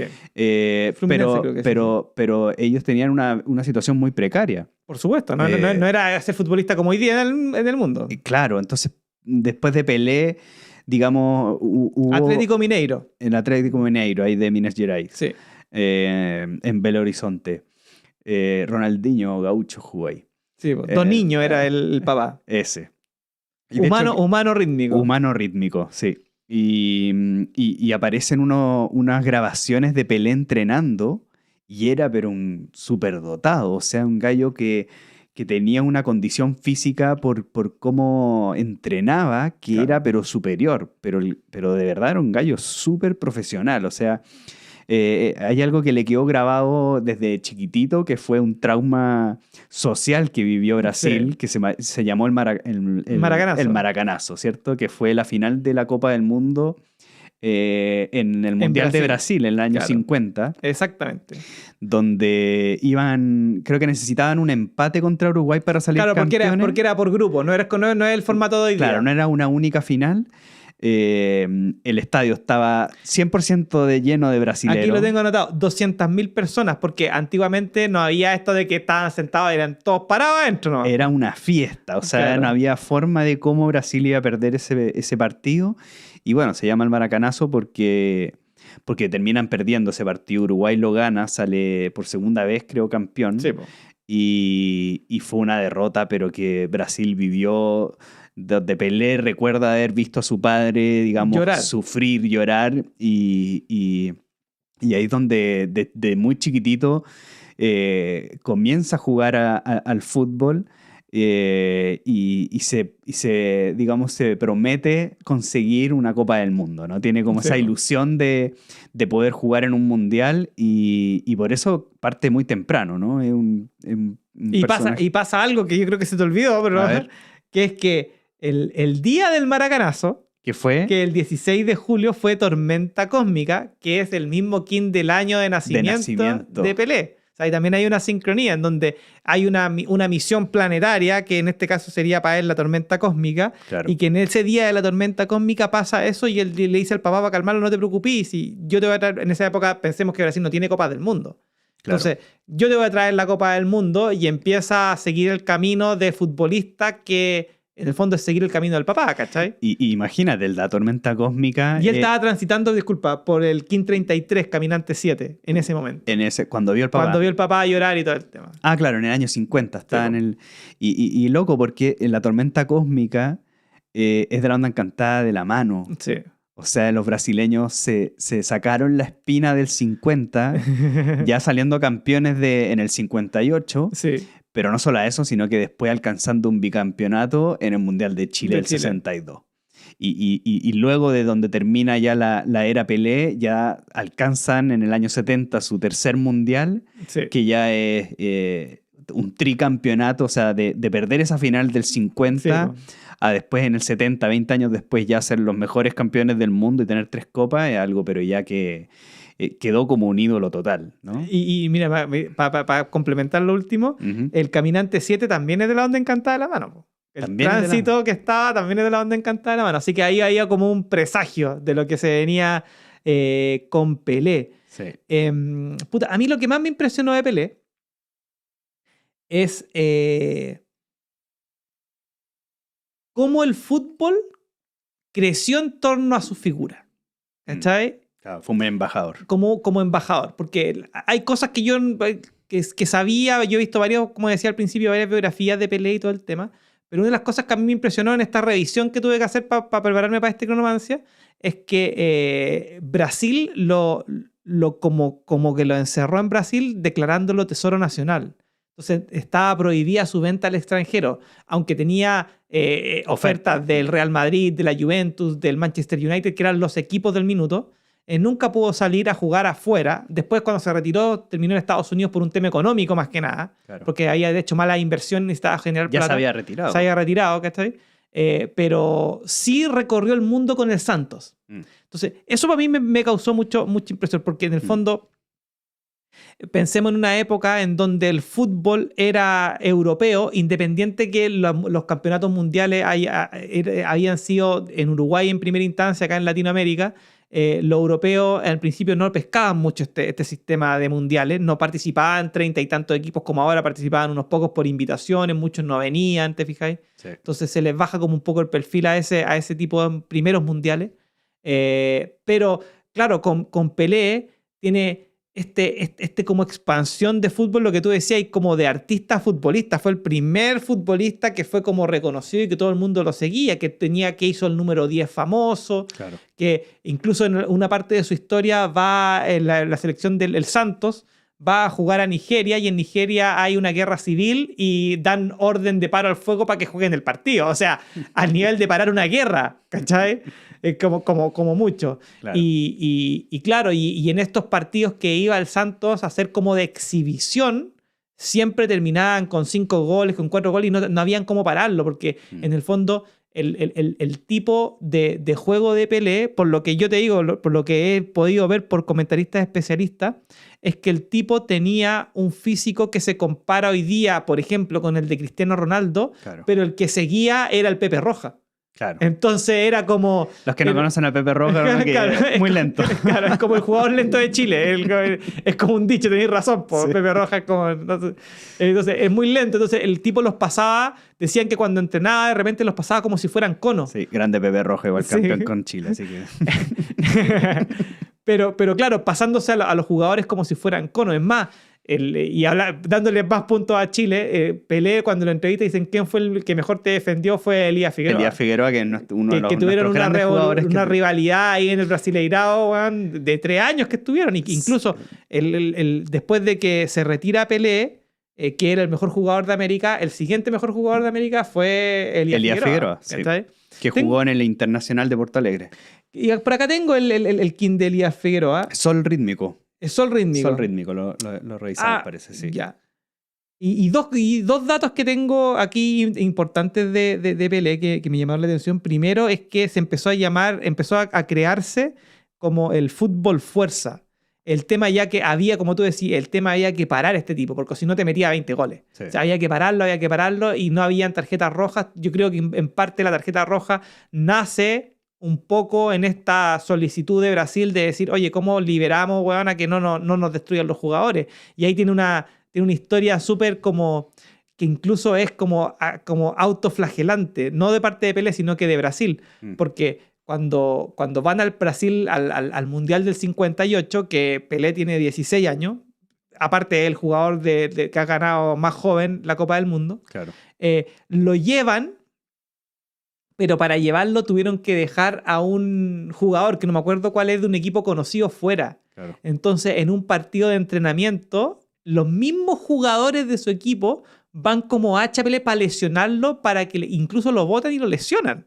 Pero una lesión leve. El entrenador dice, ya, ok, no, pensando que iban a traer de vuelta a este otro jugador que era el que reemplazaba, no, lo voy a llevar igual, y lo lleva igual y termina siendo el goleador del Mundial, ¿cachai? O sea, sí. Más cierto que el entrenador, imposible. Pero que incluso ese tipo de cosas suceden. Po. Imagínate, brasileros que es como que a nosotros el Vidal se pusiera a pegarle a Alexis Sánchez, como, bueno, ¿qué te está pasando? Para que viniera otro. Claro, para que viniera otro. Y ahí tengo algo importante. Bueno, él debuta en el Santos en el año 56. ¿Ya? Y sale campeón al tiro. Sí. Y debuta transitando la noche cósmica. Ya. Y después parte al año siguiente, en el 57, debutando en la selección de Brasil. Hay que acordarse que el Mundial fue en el 58, pero sí. Debuta antes. Y por eso, ya creo que el Mundial ya tiene 17 o 18 años. Tiene 17 años. 17 años. Y porque él cumple en octubre y los Mundiales son en julio. Claro, son en julio. Y ya está transitando Estrella Magnética. Claro. Y el primer partido que debuta con Brasil lo hace el 7 del 7 del 57. Ah, mira. ¿Ya? Y ese día es Serpiente Espectral. Mira. Y con muy chico, el primer partido que tiene con Brasil ya demuestra su fuerza. Serpiente Espectral. O sea, ya muestra que un cabro de 17 años te corre y te aguanta el partido. Aguanta, o sea, claro. Al final es aguantar el partido. Sí, obvio. Yo siento a veces que yo estuve cercano al fútbol porque me tocó hacer práctica en el primer equipo acá de un fútbol en la liga chilena. ¿Ya? Y claro, yo siempre he sido basquetbolista, pero... Tú eres kinesiólogo, ¿verdad? ¿A eso te referís con hacer la práctica? Claro, hice la práctica como rehabilitando jugadores de fútbol.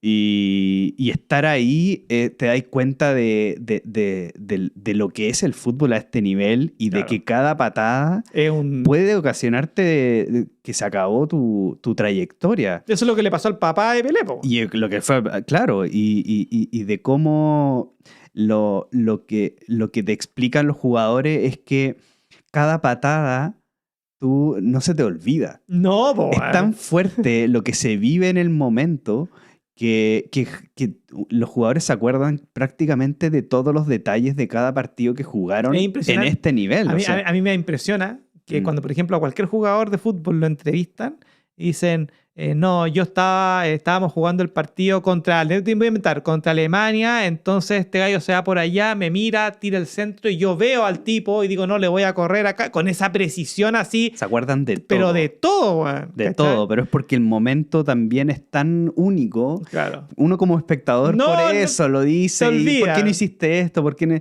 Jamás. Así, y sobre todo llegar a este nivel de un mundial, claro. Pero ya que es solamente una pura oportunidad que es única en la vida. O sea, te fue bien o no te fue mal. Exacto. Y bueno, el gol más importante de Pelé, que él dice que es más importante, es el que hacen en ese primer mundial. Porque creo que no juega los primeros partidos. No, porque está lesionado. Está medio lesionado. No, porque le pega al jugador para que si por eso no juega. Y pasan la fase de grupo y le toca contra Gales. Que Gales tenía un muy buen jugador, pero parece que también no pudo jugar ese partido contra Brasil. Y termina haciendo un gol. Y ese gol él lo considera como el gol más importante porque le dio la confianza de ya meter un primer gol en un mundial y para seguir, metiendo goles. Y de hecho después le mete 3 goles a Francia. Termina siendo goleador. Termina siendo goleador de ese mundial y campeón. Pero lo interesante es que cuando mete ese gol contra Gales es un quino humano resonante.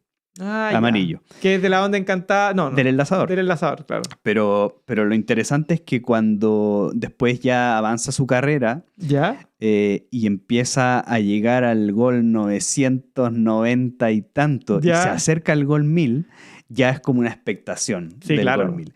Y cuando mete el gol número 1000... Que lo mete de penal, si no me equivoco. Lo mete de penal contra, creo que en el Maracaná. Parece que es en el Maracaná contra el Fluminense, creo. O creo que ese es el gol más bonito.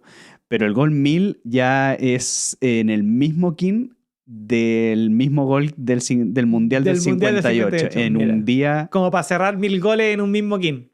Y son los goles más trascendentales para él, claro, para Pelé. El primer gol del Mundial y el gol número 1000. El gol más importante y el primer jugador que llega al gol 1000. Claro. Genial. También tiene otro mejor gol que fue uno que le metió también en el Maracaná al Fluminense, donde la agarra desde el punto penal en su propio arco, se pasa a 7 jugadores y la termina metiendo, que es uno de los goles más icónicos que tiene Pelé. Que tiene Pelé y que a ese lo transforma, pero ya a una superestrella. O sea, me parece que lo hace en el año 61. Yo también no tengo notado eso, pero sí. ¿Qué más tenéis de Pelé? Tengo varias cosas, Juan. A ver. Mira, tengo, por ejemplo, una sincronía con Neymar. Claro. Porque Neymar tiene el mismo kin que Pelé. Son los dos estrellas espectrales. Y los dos del Santos. Los dos del Santos. Los dos con 77 goles actualmente en ¿cómo se llama? Por la selección. Por la selección.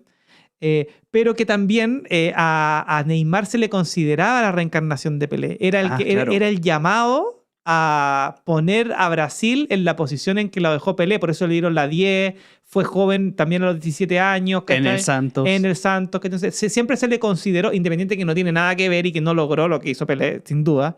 Pero en su minuto era como lo que Brasil creía. Tenemos el nuevo mejor jugador del mundo, que es Neymar, etcétera. Sí, y mágicamente tenían el mismo kin. Entonces, como esa expectación estaba presente a través de esto. Que yo me acuerdo, esta sincronía... disculpa.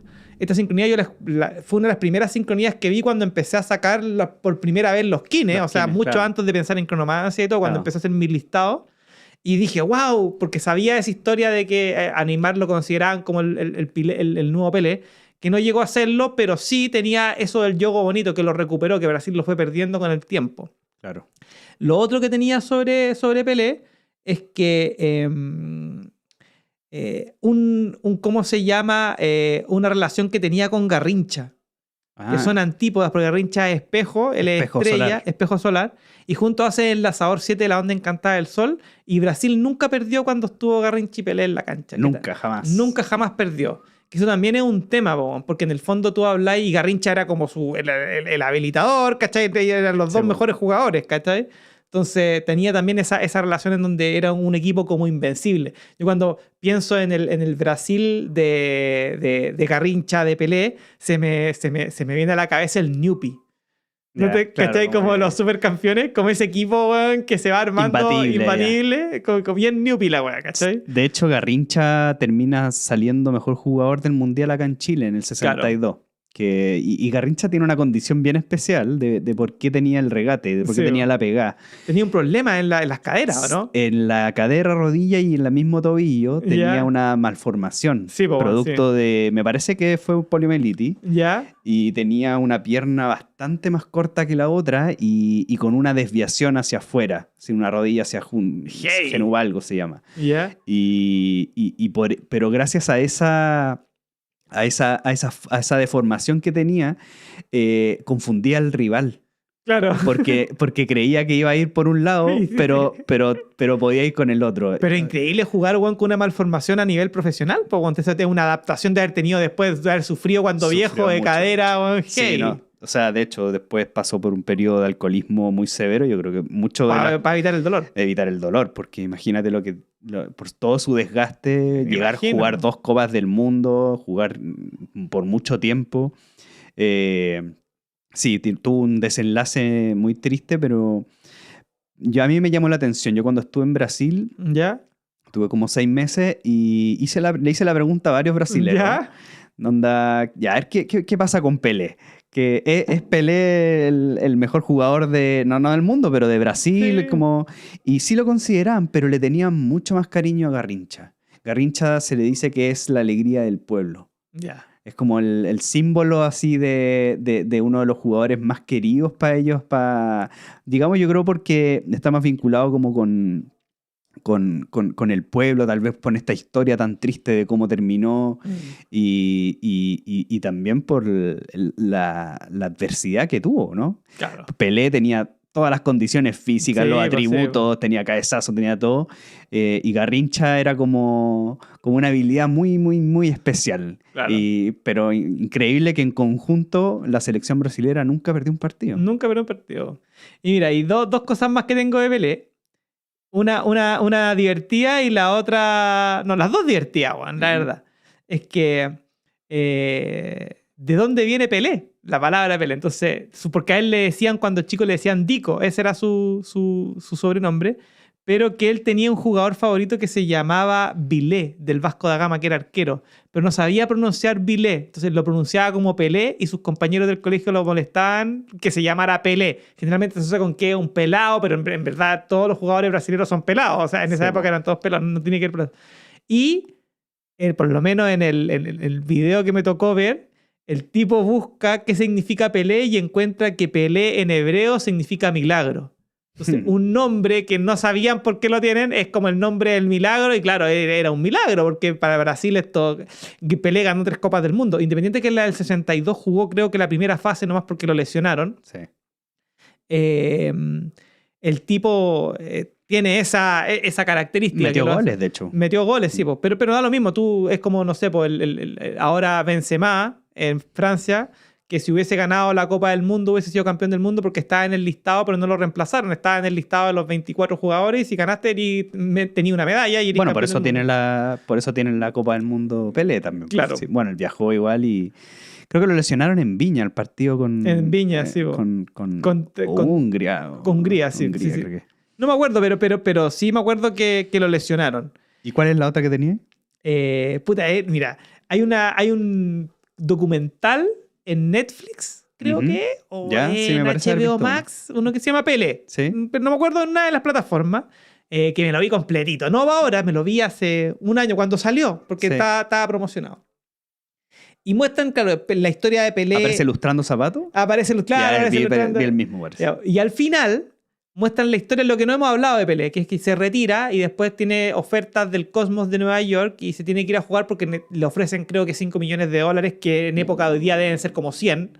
Y el tipo dijo, ya tengo que ir a jugar para allá, y se fue para allá. Y se va al primer partido y en Estados Unidos las canchas de fútbol no existen o no existían. Lo que se hacía en esa época era transformar las canchas de fútbol americano. Entonces, como la cancha de fútbol americano es más larga, ponían los arcos y pintaban encima, pero justo la cancha del New York Cosmos había llovido hace un par de días atrás y habían hecho unos partidos de fútbol americano, entonces el pasto estaba negro. Entonces hay que jugar, ¿cachai? Y tiene que jugar el primer partido de Pelé. Entonces los gringos, dentro de la ignorancia del fútbol, porque esto es lo divertido, ¿cachai? Pintan verde la cancha, le echan pintura verde. Ah, ya. Y sale Pelé a jugar, ¿cachai? Entonces sale a Pelé a jugar y juega ya, ok, ya mete un gol, no sé, da lo mismo. Y llega a los camerinos y se mira los pies y tiene los pies verdes y él pensaba que eran hongos y que se había agarrado un hongo. Y se pone a llorar y dice, pero si mis pies son muy fuertes, porque piensa en un tipo que está, el jugador futbolista más grande del mundo, está quebrado, lo llevan a jugar y se le mete un hongo al pie en su cabeza y se pone a llorar y se pone a gritar, no, mira mis zapatos cómo están, ¿qué es lo que me hicieron? ¿Qué es lo que me hicieron? Y tuvo que llegar el organizador y dijo, no, es pintura. Y el tipo, ya bueno, solo vamos a jugar el segundo tiempo. Yo lo encontré tan inocente, weón, tan como... Mira, desde el punto de vista así como... Ni se lo imaginaba, yo creo. Es que lo que pasa es que los gringos son... Bueno, no voy a decir, weón, pero es que tienen unas soluciones, weón, de otro planeta, ¿cachai? Son soluciones como, no, el espectáculo, tenemos al mejor showman acá y la cuestión tiene que verse el pasto perfecto, pintemos el pasto. ¿A quién se le ocurre esa weá? Pintar el pasto, ¿cachai? y después un jugador que... no se pasa por la cabeza la cuestión, piensa que tiene un hongo que no va a poder jugar nunca más y los pies son esa... Bueno, y de ahí entra al fútbol norteamericano y abre la puerta a todos los retirados como Cruyff, Beckenbauer, ¿cachai? Claro. Son todos los que vienen saliendo de Europa, que terminan en el fútbol de Estados Unidos y hoy día Estados Unidos tiene fútbol solo porque Pelé hizo que la gente vaya a los estadios. De hecho, creo que salió campeón con el Cosmos en su última temporada. Sí. No, en la última temporada. La última temporada, sí.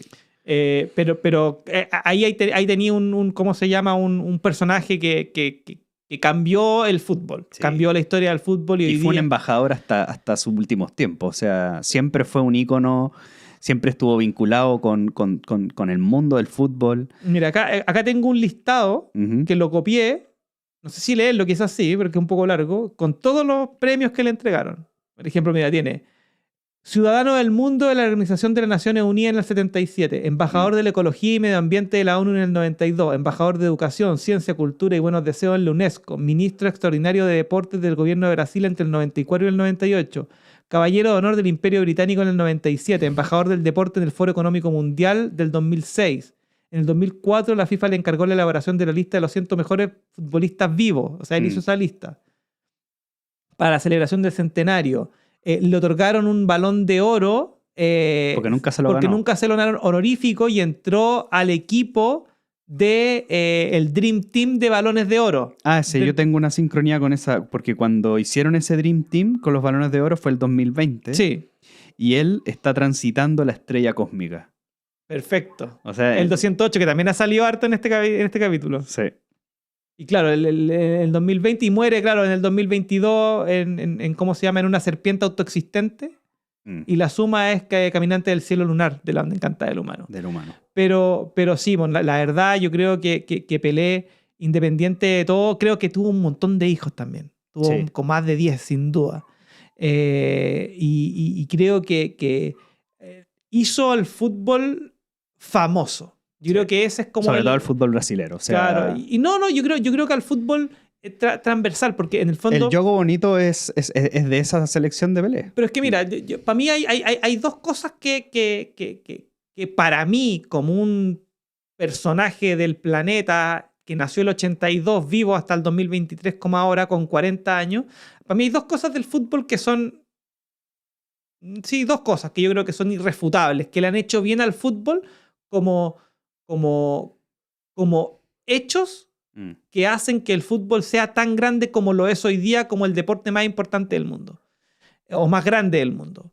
Uno es el Jogo Bonito de Brasil. O sea, el Jogo Bonito hizo que el fútbol sea lindo y que no solo sea un tema de meter goles, sino que además sea un arte. O sea, claro. Eso es un punto. Y eso tiene mucho que ver con la selección del 58 de Brasil con Pelé, Garrincha y todos los secos que hicieron ahí. Ahí también hay una historia que el entrenador junta puros centrocampistas y los separa para que puedan tocar y ahí inventan el juego bonito. Y lo segundo que lo mencioné como en historia, en broma, pero yo creo que es verdad, es los supercampeones. Porque en los supercampeones, que es el anime que nosotros vimos, Claro. los de 40, 35 años, cuando éramos chicos, en el fondo son monos japoneses, pero ¿qué es lo que quería Oliver Atom? Jugar en Brasil. Jugar en Brasil. ¿El entrenador de dónde era? Brasilero. Era brasilero, ¿cachai? Entonces, y ese... Roberto se llama, ¿no? se llama... Roberto, ¿no? Sí, Roberto, pero no me acuerdo el apellido. Bueno, ya me voy a acordar. Seguro algunos, hay algunos de nuestros auditores que saben arte y me ponen ahí. Por ejemplo, otra vez la Carolina, una Carolina que la conozco acá de Rancagua, se me había olvidado el tema del rey de los loops. Y me puso, el rey de los loops es Daft Punk. Y ese era el que yo estaba buscando. Así que seguro alguien me va a decir El nombre Roberto de... Meriño, algo así. Ya. Roberto Meriño, algo así. Pero, ¿y por qué? Porque todos vimos al Newbie cuando éramos chicos. Y eso nos mete en nuestra conciencia de que ese deporte es un deporte importante, como lo hizo Slam Dunk con el básquetbol. Con el básquet, sí. ¿Cachai? Que hay gente que, oye, el básquet, sí, luego de repente veía Slam Dunk, veis que es básquet y decís, oye, estos tipos son buenos, a ver, ¿y qué? El básquet, ahí está la NBA y existe... De hecho, sin Slam Dunk yo no juego básquetbol, yo creo. ¿Cachai? Entonces yo creo que esos dos hechos hacen que hoy día sea el fútbol como lo más grande y que hoy día los jugadores ganen. Ahora, si tú comparáis las platas, Estados Unidos siempre se desborda porque un jugador básico de fútbol americano gana lo mismo que Messi. ¿Cachai? O sea, Messi no es el jugador mejor pagado del mundo, es el más famoso. Pero tú, un jugador como LeBron James le pagaron, me acuerdo, desde Miami a Cleveland o desde Cleveland a Los Ángeles, le pagaron como $400 millones. Sí. Y hoy día, no sé... Los contratos están ahí, son de 400 millones de dólares. Y hoy día Haaland, o sea, Neymar valen 120, 150, Messi vale 50, estamos hablando de... Y son... Tú no puedes comparar los dos deportes en cuanto a... Y eso pasa porque en Estados Unidos se concentra. Sí. Entonces, los jugadores, técnicamente la FIFA no ha podido entrar a Estados Unidos porque Estados Unidos no es el mejor. Si Estados Unidos fuese el mejor equipo del mundo, los precios de los jugadores estarían en $1.000 millones. Pero como no lo son... Es que no aguantan 45 minutos. no con medios tiempos. No, necesitan entretenimiento entre. No, y por las publicidades. El tema del fútbol americano es el juego más famoso en Estados Unidos porque para todo el rato. Sí. ¿Cachai? El básquetbol para, pero no todo el rato. No. El fútbol americano para jugada a jugada. Béisbol también. Béisbol también. O sea, es un tema medio de marketing. O sea, yo no puedo... La verdad, puede que me linchen los centroamericanos y los norteamericanos, pero yo no considero el béisbol un deporte. Para mí no es un deporte. No, fome. O sea, yo me puedo quedar dormido. A mí un deporte tiene que tener adrenalina. Para mí el básquetbol es un deporte. Ya el fútbol americano... O sea, los tiene, pero en episodios muy, muy específicos, ¿no? Hay que esperar mucho para que pase algo. Pero mira, a mí me quiero volver a Pelé y de algo que también circuló, digamos, durante su vida. Tú leíste bien los premios que tuvo. Y hay una película que grabó en el año 81. Ah, ¿ya? ¿Ya? Con Sylvester Stallone. Con Rocky. Rocky Balboa. Increíble porque Pelé es estrella espectral. Sí. Y después de el King Estrella Espectral viene la Luna Cristal. Sí. Y Sylvester Stallone es Luna Cristal. Ah, perfecto, ya. Y grabaron una película que es bien interesante porque es de una historia de la época de los nazis. Ya. Donde existe un grupo de refugiados donde tienen una... digamos, por parte de la historia que cuentan, que hacer un partido de fútbol contra los alemanes.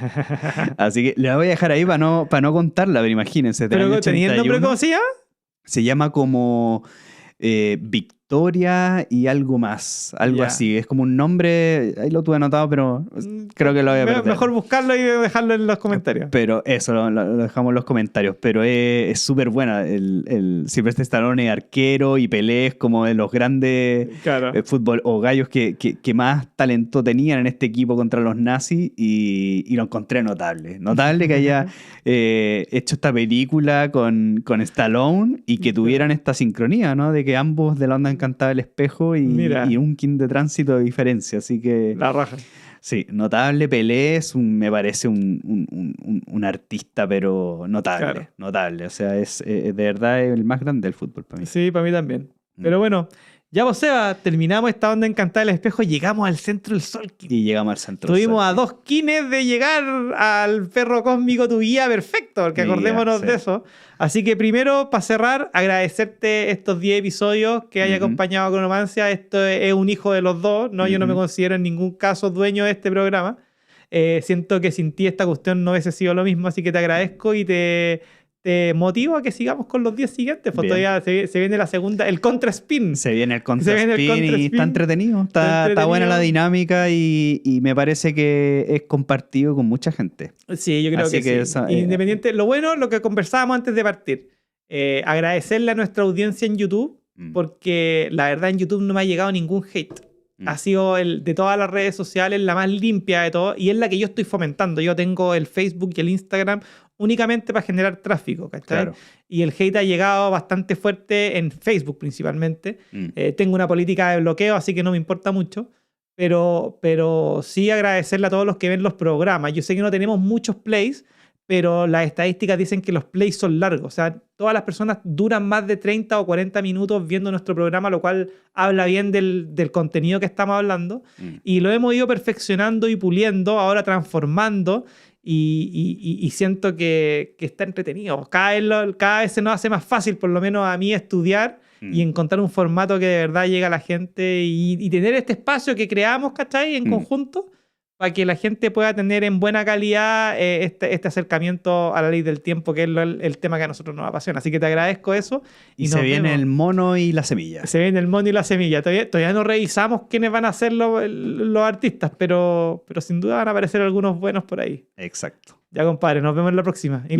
Saludos a todos, recuerden del curso, recuerden de todo, y si llegaron a esta etapa es que ya los vieron, así que los recuerdo para que lo compartan. Así que In La Quech, hasta el próximo capítulo.